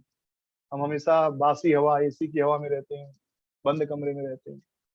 तो यानी इसे स्वस्थ होना है, उसे सूर्य देव की पूजा करनी चाहिए। अब सूर्य देव की पूजा आप बंद कमरे में तो करने का आदेश नहीं है। सूर्य देव की पूजा करना है तो आपको, सूर्य देव उग रहे हैं तब जाना होगा, सूर्य देव प्रकट हो रहे हैं, उग रहे हैं, तो उसमें जाना है, उनको अर्घ देना है। या सूर्य नमस्कार कहा गया है, तो सूर्य नमस्कार में दो चीजें हैं, सूर्य और नमस्कार, राइट। तो नमस्कार किसको करना है? सूर्य को। और लोग बंद कमरे में सूर्य नमस्कार करते हैं, किसको करते हैं पता नहीं, राइट। अगर आप सूर्य नमस्कार बोल रहे हैं, इसका मतलब ही आपको सूर्य को नमस्कार करना है। तो सूर्य के सामने सूर्य उग रहा है या थोड़ा उगा हुआ है, तो उस वहां पर आप खड़े होकर नमस्कार की विधि कर रहे हैं। या घर में, पहले गांव में आप घर देखोगे बीच में आंगन होता है, जहाँ पे सूर्य, खुला एरिया, चारों ओर घर, बीच में खुला एरिया। तो औरतें, और क्योंकि औरतें घर के बाहर तो नहीं बैठ सकती ना खुले में, तो घर के अंदर आंगन होता है ऐसे चारों, और बाकी चारों ओर घर होता है पैक, और बीच में आंगन, बड़ा एरिया, अंगना बोलते हैं। तो उसमें शाम को सब बैठ गए, तो खुली हवा रहती है, हवा आता है, चंद्रमा दिखाई देगा, सूरज दिखाई देगा, यानी फ्रेश एटमॉस्फेयर रहता है। वो तो अभी देखा है सबने कि नहीं मुझे पता नहीं। अब तो गांव में भी आंगन उंगन बनता है कि नहीं, पूरा बॉम्बे जैसा हो गया फ्लैट सिस्टम। तो आंगन में औरतें जो है सूर्य देव का पूजा करती थी, दर्शन करती थी सुबह। वो तो बाहर उनको अलाउड नहीं है, मतलब औरतें बाहर नहीं रहना चाहिए ज्यादा, इसमें खुले में नहीं रहती थी। तो सूर्य नमस्कार का मतलब है सूर्य को नमस्कार करना। और जब सूर्य के सामने खड़े होकर नमस्कार का पूरा वो करेंगे, तो आपको सूर्य का प्रकाश भी मिल रहा है, और आप एक्सरसाइज भी कर रहे हो, तो अपने आप शरीर हेल्दी रहेगा। हाँ, लेकिन हमें करते नहीं तो बीमार रहते हैं। तो देखिए वही उदाहरण दिया गया, एक रोगी को सूर्य देव की पूजा करने का आदेश, तो उससे उसका हेल्थ, स्वास्थ्य ठीक होगा। उसी प्रकार विद्या के इच्छुक सरस्वती की पूजा कर सकता है। तो जो इच्छा, जिसे विद्या चाहिए, उसे किसकी पूजा करनी चाहिए? सरस्वती की। ओम सरस्वते नमः। और एक दो मंत्र है, आप लोगों ने व्हाट्सएप पे बहुत सारे मैसेज देखे होंगे, अब तो नहीं आते, लेकिन 3-4 साल पहले मैंने ऐसे मैसेजेस पढ़े थे कि बिल गेट्स ने कभी लक्ष्मी की पूजा नहीं की, लेकिन दुनिया का सबसे अमीर आदमी है, बराबर। आइंस्टाइन ने कभी विद्या की देवी सरस्वती की पूजा नहीं की, लेकिन बहुत बड़ा वैज्ञानिक है। तो इसके द्वारा वो हमको बताना चाहते कि ये सब केवल ढकोसला है कि लक्ष्मी का पूजा करो तो धन मिलेगा, या सरस्वती की पूजा करेंगे तो ज्ञान मिलेगा। लेकिन हमको समझना चाहिए विद्या या लक्ष्मी का अर्थ क्या है। लक्ष्मी का अर्थ होता है सौभाग्य। तो जब हम लक्ष्मी की पूजा करते हैं तो क्या मिलता है? सौभाग्य मिलता है। सौभाग्य का अर्थ क्या है? लक्ष्मी का अर्थ पैसा है और सौभाग्य का अर्थ होता है व्यक्ति घर में सुख समृद्धि के साथ रहता है। जिनके पास पैसा है वे सुखी हैं ऐसा जरूरी नहीं। पैसा और सुख का डायरेक्ट कोई रिलेशन नहीं है। अभी अभी बिल गेट्स, आप सबने पढ़ा होगा, बिल गेट्स की पत्नी ने उसे तलाक दे दिया। दुनिया का सबसे अमीर आदमी है लेकिन उसकी पत्नी ने उसे तलाक दे दिया। ठीक है, अब कितना कल्पना कीजिए कितना एंजाइटी में होगा वो कि पत्नी लात मार के चली गई, नहीं चाहिए थी, जबकि वो दुनिया का सबसे अमीर आदमी था और अभी भी सेकंड या थर्ड नंबर पे ही होगा। हाँ, मतलब वो अंबानी अंबानी से बहुत अमीर है वो। तो उसके पास पैसा है लेकिन लक्ष्मी नहीं है, सौभाग्य नहीं है। सौभाग्य यानी आपको स्वास्थ्य हो, आप हेल्दी रहें, आपको सुख हो, पत्नी का, पति का, बच्चों का, परिवार का। तो वो सुख नहीं है वो लोगों के पास। या हम देखते हैं एप्पल, एप्पल का वो कौन था मालिक जो कैंसर से मर गया? क्या नाम था एप्पल के मालिक स्टीव का? Job. Steve job. Steve job 50 साल में कैंसर से मर गया। 50 या 55 की उम्र में। तो पैसा आया बहुत सारा, पढ़ाई भी खूब किया होगा, लेकिन वो विद्या नहीं है। विद्या विनय संपन्ने ब्राह्मणे व्यस्तनी सुनी च सुपाको च पंडिता समदर्शिना। विद्या वह है जिससे विनय आए, नम्रता आए। राइट। विद्या वह है जिससे व्यक्ति संसार में और अगले संसार में, दोनों संसार में सुखी रहे। वह विद्या है, वह ज्ञान है। तो जैसे आयुर्वेद, आयुर्वेद का ज्ञान सीखना है तो आपको सरस्वती की पूजा करेंगे तो आपको वह ज्ञान अच्छे से प्राप्त होगा। पहले जमाने में ऋषि लोग शिक्षा देते थे राजकुमारों को, तो राजकुमारों को गाय की सेवा करनी होती थी, यज्ञ करना होता था। राजकुमार क्या, कोई भी व्यक्ति हो, हाँ, तुमको यज्ञ करना होता था, गाय चराकर गाय की सेवा करनी होती थी, गुरु की सेवा करनी होती थी, तब जाकर उस ज्ञान को ग्रहण कर पाते थे। क्योंकि वह ज्ञान उनका यह लोक और परलोक दोनों सुधारता है। ज्ञान दोनों लोगों को सुधारता, तो यह ज्ञान होता है। तो आज हम कहते हैं हम ज्ञान के युग में हैं, और ज्ञान के युग में है और अस्पताल बढ़ते जा रहे हैं। तो ज्ञान के युग में है कि अज्ञान के युग में? अगर हम कह रहे हैं हमारा साइंस बहुत बढ़ गया है तो लोग ऐसे नहीं मरने चाहिए ना, जैसे मर रहे हैं, तड़प तड़प के मर रहे हैं, ऑक्सीजन की कमी से मर रहे हैं, दवाई खा के मर रहे हैं। नहीं मरने चाहिए ना। असली ज्ञान तो वो है जिससे बीमार कम हो, जिससे हमारा बीमारी कम होते जाए। असली विज्ञान तो ये है। लेकिन आज आप देखेंगे जो डॉक्टर हैं या जो भी विज्ञान कहता है जिसको, मेडिकल साइंस, वो आपको तो बताता है कैसे दवाई पे जिंदा रहना है, कैसे दवाई खाना है आपको पूरी जिंदगी। आपको कह देंगे इसका कोई इलाज नहीं, पूरा जिंदगी ये दवाई खाओ। और सबसे बड़ा जोक, जो डॉक्टर डायबिटीज के डॉक्टर, वो खुद डायबिटीज का दवाई खाते हैं। जो doctor heart attack, heart operation करते हैं, हार्ट स्पेशलिस्ट, खुद हार्ट अटैक से मरते हैं। तो ज्ञान है कि अज्ञान है वो? आप देखिए अधिकतर हार्ट स्पेशलिस्ट हार्ट अटैक से मरे हैं। शुगर के पेशेंट खुद शुगर का दवाई खाते हैं। जो लोग ओबेसिटी के डॉक्टर हैं यानी मोटापा कम को, खुद मोटे मोटे हैं। तो ये ज्ञान है कि अज्ञान है? जी। ज्ञान वह है जो आपको स्वस्थ रखे, सुखी रखे। तो लक्ष्मी की पूजा, सरस्वती की पूजा करके जब आप ज्ञान प्राप्त करते हैं, और ज्ञान आपको इस लोक में और परलोक में सुखी बनाता है। और आज हम अपने बच्चों को बहुत ज्ञान दे रहे हैं और बच्चे ज्ञान लेकर अमेरिका चले जा रहे हैं, दूसरे शहर में चले जा रहे हैं, और आप बुढ़ापे में भी आपको खुद ही खाना बनाकर खाना पड़ रहा है। तो आपने उनको ज्ञान दिया कि अज्ञान दिया? तो हम, तो ऐसे बहुत से श्लोक आएंगे, ऐसे बहुत से लोग, श्लोक नहीं, बहुत से ऐसे पोस्ट आते हैं, लक्ष्मी की पूजा तो नहीं कि बहुत अमीर बन गया, या विद्या देवी की पूजा नहीं कि बहुत बुद्धिमान हो गया। क्या बुद्धिमान हो गया? हाँ, कितने, अब इतना बड़ा एप्पल का उसने मोबाइल बनाया, उसको यही नहीं मालूम कैंसर से कैसे बचे, या मुझे कैंसर ना हो, जब उसको यही बेसिक ज्ञान नहीं है तो कहाँ का ज्ञान है उसके पास? हाँ, बहुत बड़ा मोबाइल बनाया उसने एप्पल का। हाँ, लेकिन एप्पल खाया नहीं। एप्पल ठीक से खाता तो शायद कैंसर नहीं होता उसको। हाँ, खाली एप्पल का मोबाइल बना दिया। अगर वो अच्छे से एप्पल और फल खाता तो मुझे नहीं लगता वो उसको कैंसर होता या बाकी चीजें होती। तो अज्ञान, वो ज्ञान नहीं है। तो इसी प्रकार विद्या के इच्छुक व्यक्ति को सरस्वती की पूजा करनी चाहिए। फिर सुंदर पत्नी चाहने वाले व्यक्ति को शिव जी की पत्नी देवी उमा की पूजा कर सकता है, यानी उमा देवी दुर्गा जी की पूजा करनी चाहिए। तो इस प्रकार शास्त्रों में विभिन्न देवताओं की पूजन की विधियां बताई गई हैं। क्योंकि प्रत्येक जीव विशेष सुविधा चाहता है, अतः भगवान उसे विशेष देवता से उस वर को प्राप्त करने की प्रबल इच्छा की प्रेरणा देता है, उसे वह प्राप्त हो जाता है। तो हम भौतिक भोग चाहते हैं, भगवान हमारी इच्छा को स्थिर करते हैं और फिर हम उस देवता की पूजा करके वह भोग प्राप्त कर सकते हैं। लेकिन ये सारे देवता जो हैं स्वतंत्र नहीं है, ये भगवान की कृपा से ही हमको फल दे पाते हैं। 22वें श्लोक में भगवान ये बता रहे हैं, तम तया श्रद्धया युक्त तस्याराधनमीहते लभते च ततः कामान मयो एव विहितान हितान। ऐसी श्रद्धा से समन्वित वह देवता विशेष की पूजा करने का यत्न करता है और अपनी इच्छा की पूर्ति करता है, किंतु वास्तविकता तो यह है कि ये सारे लाभ केवल मेरे द्वारा प्रदत्त हैं। तो अब भगवान यहाँ पर बता रहे हैं कि देवता जो कुछ भी फल देते हैं वह मेरे द्वारा ही देते हैं। यानी आपको देवताओं से कोई रिजल्ट मिल रहा है तो ये मत सोचिए कि सीधे देवता दे सकते हैं आपको। देवताओं में शक्ति नहीं आपको रिजल्ट देने की। तो वह जो फल आपको मिल रहा है वह भगवान द्वारा ही मिल रहा है, लेकिन देवताओं से होकर आता है। देवता कुछ भी आपको देते हैं तो भगवान की अनुमति से लेकर ही आपको देते हैं। देवताओं में यह शक्ति नहीं कि वो आपको कुछ दे सके।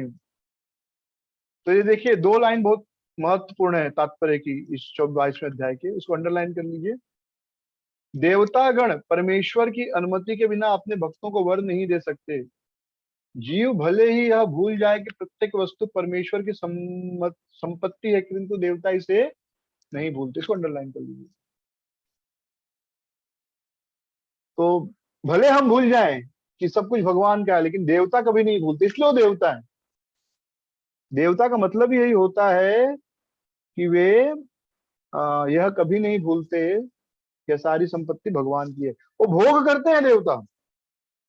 देवता भी सकाम इच्छुक है, उनको भी भोग भोगने की इच्छा है, लेकिन वह हमेशा इस चीज को स्मरण रखते कि सारी वस्तु भगवान की है। ठीक है, इतना समझ में आया? किसी कुछ क्वेश्चन है हम ले सकते क्वेश्चन या आगे बढ़े? ओके। अंबिका चंद्र गुरु जी आप छुप गए क्या? दिख नहीं रहे, कहाँ गए? तुलसी, श्रद्धा दो, श्रुति माता जी, आरती माता जी, हरे गायत्री कृष्णा। माता जी। अच्छा, आपका दो ऑन है क्या? गायत्री माता जी का। हरे कृष्णा। हाँ नहीं, आप गायब हो गए तो मैं फिर अच्छा नहीं लग रहा है। सब दिख रहा है तो अच्छा लग रहा है, भले छोटे छोटे दिख रहे, इतने बड़े बड़े दिख रहे हैं सब लोग, लेकिन अच्छा लग रहा है। Feeling better. मैंने क्या स्पेशल सेटअप किया, सामने मोबाइल है जिसमें रिकॉर्ड हो रहा है कैमरा जैसा, और लैपटॉप में आप सब दिख रहे हैं। ठीक है, तो सभी भक्तों को देख रहा हूँ। ओके, सो 23rd श्लोका। कुछ किसी का प्रश्न है?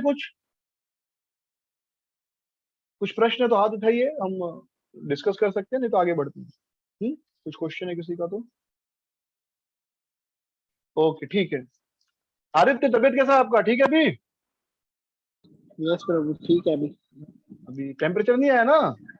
नहीं आया। Good good good good. Okay, 23rd। अंतवत्तु फलम तेषां तत् भवति अल्पमेधसाम् देवान देव यजः यान्ति मदभक्ता यान्ति मामपि। ये बहुत महत्वपूर्ण है। अंतवन्तु, इसको इसको ये जो है अंतवत्तु, अंतवत्तु फलम तेषाम, इसको मार्क कर लीजिए। यस गायत्री माता जी, आपका प्रश्न है, पूछिए। हाँ, गायत्री माता जी आपका प्रश्न है? हाँ हाँ, आप? हाँ, आप जो पढ़ा रही उससे रिलेटेड नहीं है। ओके, उससे रिलेटेड नहीं है तो ठीक है, पूछ लीजिए अभी हाथ पे है तो। बाद में लास्ट में पूछूं क्या? हाँ, लास्ट में डिस्कस कर लेंगे, चलेंगे। नहीं तो ठीक। फिर पूरा आउट ट्रैक हो जाएगा। हम्म। तो इसको अंतवत्तु फलम तेषाम, इसको अंडरलाइन कर लीजिए। तो ये देखिए, ये सारे बहुत महत्वपूर्ण शब्द हैं। एक है अंतवत्तु। अंतवत्तु मतलब ये सब समाप्त होने वाली चीजें हैं। ये जो भी देवता हमको रिजल्ट देते हैं, ये सब क्या है? अंतवत्तु। ये सब जो है एक दिन समाप्त हो जाएंगे। फलम तेषाम, देवताओं द्वारा दिया गया फल क्या होता है? समाप्त हो जाता है। अल्पमेधसाम भवती अल्पमेधसाम देवान देव यज्ञ यजः यान्ति, देवताओं की पूजा करने वाले कहाँ जाते हैं? देवलोक को जाते हैं। मद भक्ता यान्ति मामपि, और जो मेरी भक्ति करते हैं वो मेरे पास आते हैं। तो अल्प बुद्धि वाले व्यक्ति देवताओं की पूजा करते हैं और उन्हें प्राप्त होने वाले फल सीमित और क्षणिक होते हैं। ये पहला लाइन है कि जो लोग कम बुद्धिमान वाले हैं वो लोग देवताओं की पूजा करते हैं। क्यों कम बुद्धिमान है? क्योंकि देवताओं की पूजा करने से जो फल मिलता है वह थोड़े समय के लिए होता है, सीमित। एक तो बहुत कम होता है, और कम भी होता है, बहुत कम समय में समाप्त हो जाता है, क्षणिक होता है। एक तो कम मिला और अभी थोड़े समय के लिए, कि चलो बहुत ज्यादा मिल गया, भले थोड़े समय के लिए लेकिन बहुत ज्यादा मिले तो भी चलो अच्छी बात है। या कम मिला और बहुत ज्यादा समय के लिए, हमेशा के लिए मिल गया तो भी अच्छा, लेकिन नहीं, कम मिला और अभी थोड़े समय के लिए मिला, तो इसलिए उसे भगवान कहते हैं कि अल्पमेधसाम, कम बुद्धिमान है। देवताओं की पूजा करने वाले कहाँ जाते हैं? देवलोक को जाते हैं। देवान देव यजो यान्ति मद भक्ता यान्ति मामपि, जो देवताओं की पूजा करते हैं वो देवलोक को जानते हैं, लेकिन मेरे भक्त अंत में कहाँ आते हैं? मेरे पास आते हैं। तो अभी भगवान के पास आते हैं, तो भगवान का धाम कैसा है वो भी भगवान बताएंगे। 8वां चैप्टर, 15वां चैप्टर, ये सब में भगवान बताएंगे। मेरे पास आएंगे तो क्या होगा? कोई पूछेगा ना भाई आपके पास जाके क्या होने वाला है। लेकिन देवताओं की पूजा करेंगे तो जो फल मिलता है वो थोड़े समय के लिए होता है। क्योंकि देवता हमें क्या दे सकते हैं? देवता हमें सुंदर स्त्री दे सकते हैं, सुंदर पति दे सकते हैं, अच्छा घर दे सकते हैं, पैसा दे सकते हैं, सुंदर शरीर दे सकते हैं, नाम पूजा प्रतिष्ठा दे सकते हैं। लेकिन ये सब जो है थोड़े समय के लिए ही है। जैसे अभी हमने थोड़ी देर पहले चर्चा किया ना, 20 साल का जो है 2020 गेम है लाइफ। 20-20 साल में पूरी लाइफ चेंज हो जाती है ना। अभी जो इस समय 40 के हमको अनुभव होगा, जो 60 के हो रहे होंगे, 60 का पाल प्रभु है तो 60 साल के ऑलमोस्ट है हो गए हैं, तो प्रभु जी को कितना अनुभव होगा? देखिए 60 साल, 20 साल में प्रभु जी अपनी शादी के लिए चिंतित थे, 60 साल में अभी बेटे की शादी के लिए चिंतित है, राइट? कितना फर्क आ गया नहीं? हाँ, तो ऐसे 20-20 साल में दो तीसरा बीसवां साल चल रहा है, और देखिए पूरा पैराडाइम शिफ्ट है। हाँ, ये पूरा सोच ही अलग हो जाता है। और एक चौथा 20वां जब आएगा यानी 80 साल, तब तो एकदम ही सोच हमारा एकदम अलग हो जाएगा। तो इस समय हम में से कोई 20 साल का है, कोई 30 का है, कोई 40 का है, तो आप देखिए हमारा सोच कितना बदला है। हाँ, हर 20 साल में हम पूरी तरह, ऑलमोस्ट पूरी तरह बदल जाते हैं हर 20 साल में। अभी हमारे ऊपर है कि हम अच्छे में बदलते हैं कि खराब में बदलते हैं। तो अगर भक्ति जीवन में है तो अच्छे में ही अपग्रेड होगा, लेकिन अगर भक्ति नहीं है तो फिर डेफिनेटली वो डिग्रेड ही होगा, दुखी होगा। तो ये जो फल है सीमित है। और फिर दूसरी चीज भगवान बताते हैं कि जो देवता की पूजा करते हो देवलोक को जाते हैं, क्योंकि आप उस देवता को विशेष मानते हैं तो उसके लोक को जाएंगे। और जो भगवान के भक्त हो कहाँ जाते हैं? भगवत धाम जाते हैं। तात्पर्य में प्रभुपाद जी लिखते हैं कि सूर्य की उपासना करने वाला सूर्य लोक को जाएगा, इंद्र की पूजा करने वाला उनके लोक को जाएगा, ऐसे चंद्रमा की पूजा करने वाला चंद्रलोक को जाता है। ओके, ये सिंपल है, क्लियर है। हाँ, ठीक। ओके, किसी कुछ प्रश्न है? मैं आगे बढ़ूं? कुछ प्रश्न है तो हाथ उठा सकते हैं इससे रिलेटेड, नहीं तो मैं आगे बढ़ता हूँ। ओके, 24वां व्यक्तम व्यक्तिमापन्नम। इसके पहले जो देवता होते हैं क्या, ये समझ लीजिए। देवता मेरे और आपके तरह ही एक जीव है, ठीक है? वो कोई स्पेशल नहीं है, वो भी क्या है? जीव आत्मा है। कुछ देवताओं को छोड़ दें, जैसे शिव जी, दुर्गा जी, गणेश जी, इनको छोड़ दें तो देवता जो हैं जैसे इंद्र इत्यादि देवता, वो आप और हमारे जैसे ही जीव हैं, उनको विशेष शक्ति मिली है। उनकी शुद्धता के कारण, उनकी भक्ति के कारण, उनके तपस्या के कारण उनको विशेष शक्ति मिली है कि वो देवता बनते हैं। अन्यथा देवता और हम में कोई अंतर नहीं है। मतलब अंतर इस समय है, लेकिन ऐसे देखा जाए तो वो भी जीव आत्मा है, हम भी जीव आत्मा, वो भी भगवान के अंश है, हम भी भगवान के अंश हैं। लेकिन उन्होंने इतनी तपस्या की है, इतनी योग्यता अर्जित की है कि वो देवलोक तक गए हैं, वो देवता बन गए, देवलोक में आ गए। ओके। 24वां, अव्यक्तम व्यक्ति, एक मिनट, रिजल्ट, हाँ। तो अभी तो हमने अभी 20 से 25 जो श्लोक है, 20 से 23 तक हमने देवताओं के बारे में पढ़ा। अब 24 और 25 में हम निराकारवाद के बारे में पढ़ेंगे। भगवान जो है निराकार है। तो यहाँ पर वर्णन है, अव्यक्तम व्यक्तिमापन्नम मन्यते माम बुद्धयः परम भावम अजानन्तो मम अवयम अनुत्तमम। अव्यक्तम, अव्यक्त मतलब जो प्रकट नहीं होता। व्यक्तिम आपन्नम, तो यह पहले प्रकट नहीं थे, यानी लोग कहते हैं कि जो भगवान है, कृष्ण जो है, पहले ये निराकार थे और अब इन्होंने यह स्वरूप धारण किया। अव्यक्तम व्यक्तिम आपन्नम, अब ये मनुष्य का रूप लिए, पहले निराकार थे। मन्यते, ऐसा मानते हैं, माम, मेरे बारे में, अबुद्धय, जो कम बुद्धिमान है। जो कम बुद्धिमान है वे ये कहते हैं कि जो कृष्ण है या जो भगवान है निराकार था और अब एक रूप लेके आया है। परम भावम अजानंतो, मेरा जो परम भाव है वे उसे जानते नहीं। अजानंतो मम अवयम, तो भगवान का भाव क्या है? अवयम, वो कभी समाप्त नहीं होते, और अनुत्तमम, सबसे श्रेष्ठ हैं। आज खंडेलाल प्रभु नहीं है क्या? सुरेश खंडेलाल प्रभु बाहर गए हैं क्या? आज संडे छुट्टी रहता है ना। तो ये अवयम और अनुत्तमम को अंडरलाइन कर लीजिए।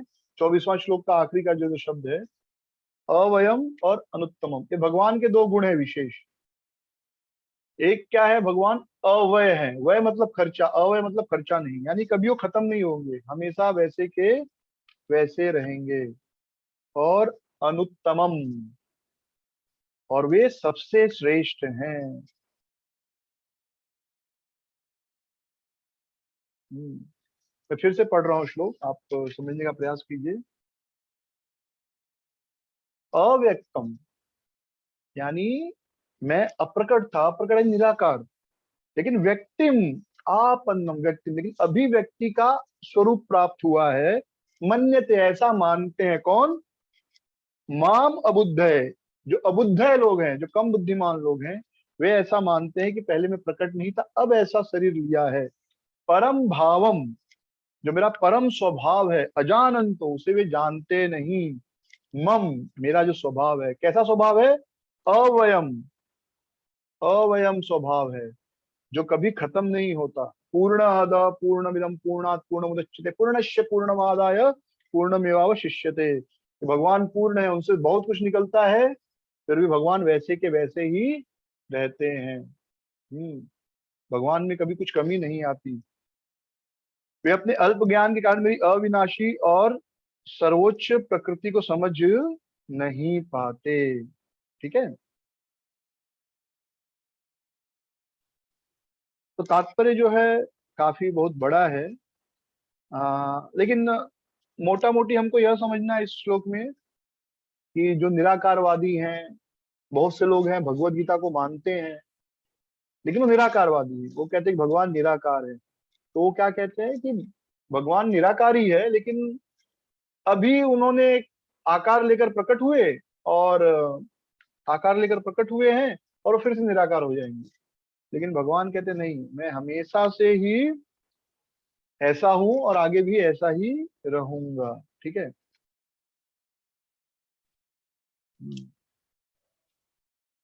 25वां श्लोक देखिए, बहुत इंपॉर्टेंट है।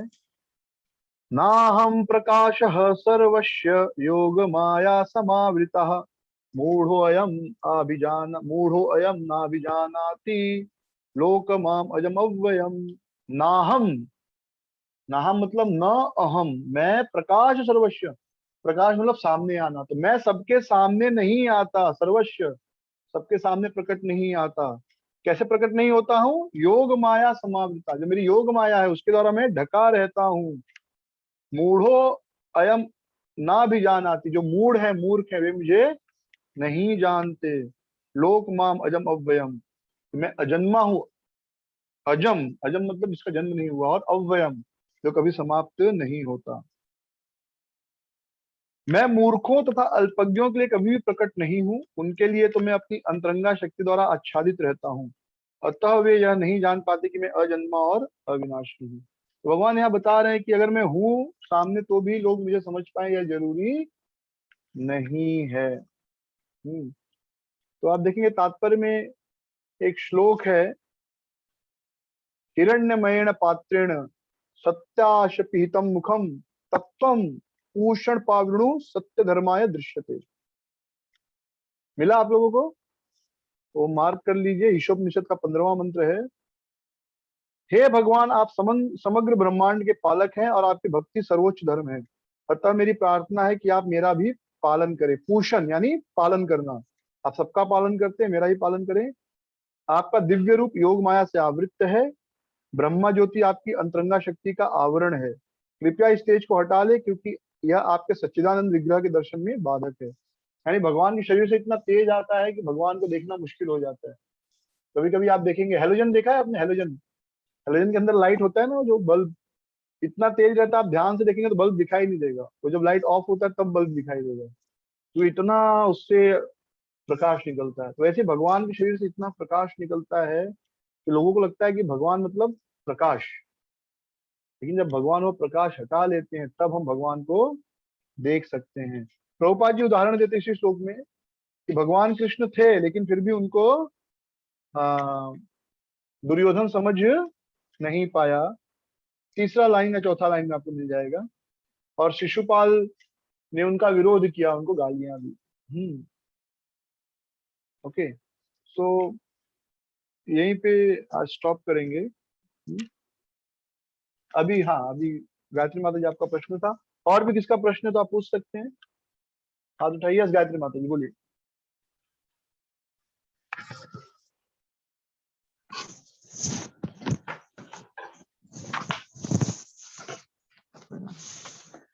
भगवत गीता के 15 अध्याय के 6वें श्लोक में ये बताया गया है कि जो भगवत धाम जाता है वह वापस हाँ, भौतिक जगत में नहीं आता।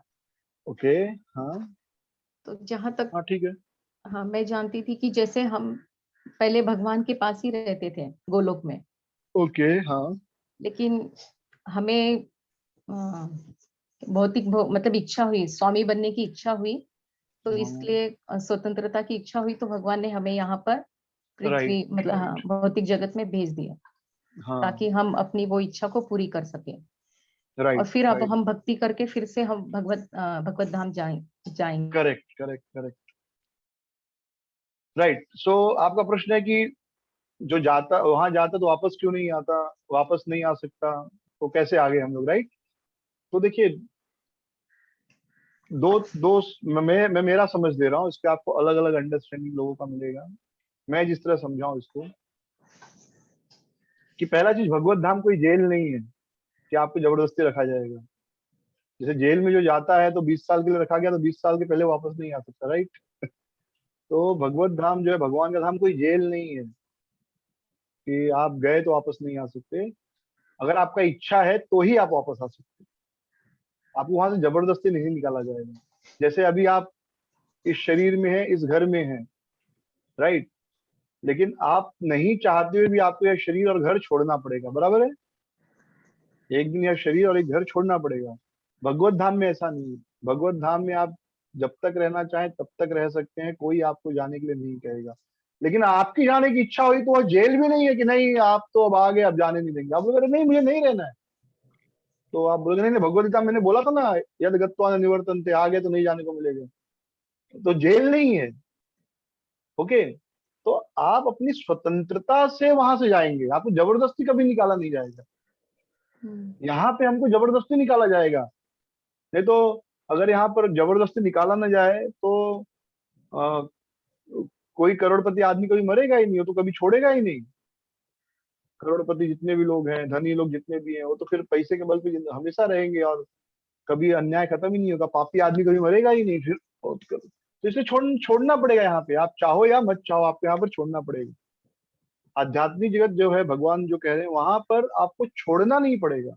हाँ, आपका इच्छा है कि भाई इधर कृष्ण ही स्वामी है, मुझे भी अब थोड़ा बॉस बनना है, तो फिर मुझे जाना है।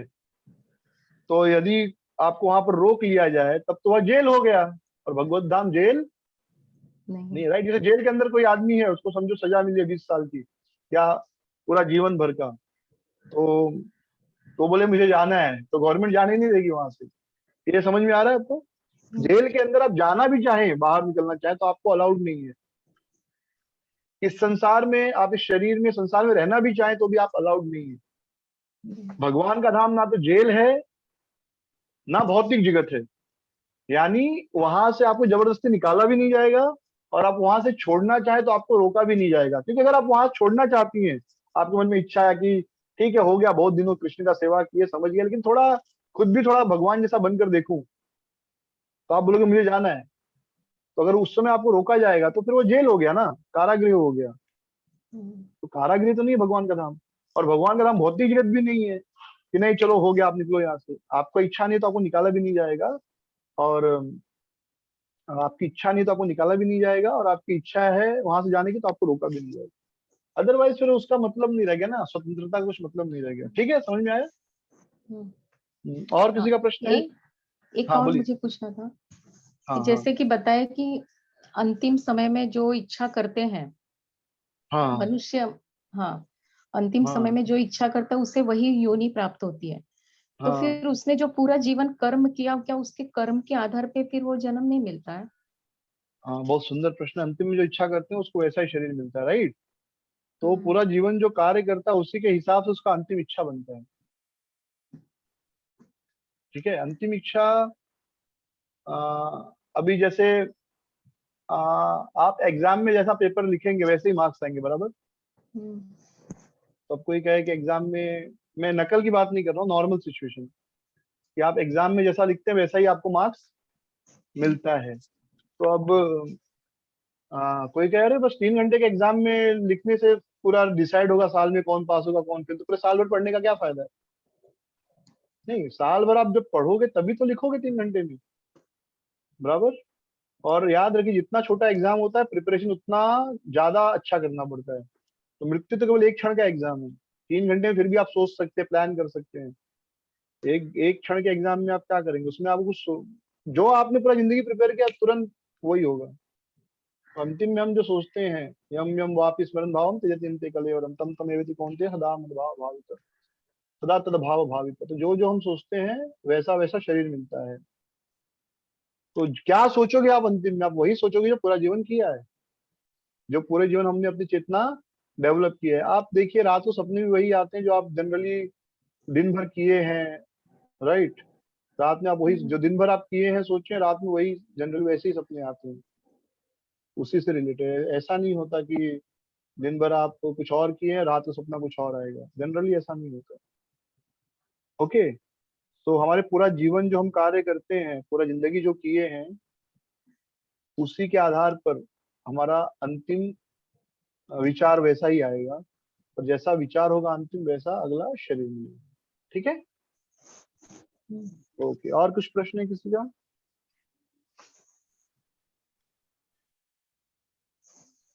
ओके, सो ठीक है, फिर मिलते हैं। हरे कृष्ण। श्री 7 बजे कथा है, वृंदावन यात्रा करेंगे, थोड़ा घूमेंगे फिरेंगे, वृंदावन दर्शन। हरे कृष्ण। श्री प्रभुपाद की जय। गौर प्रेमानंदे हरि हरि।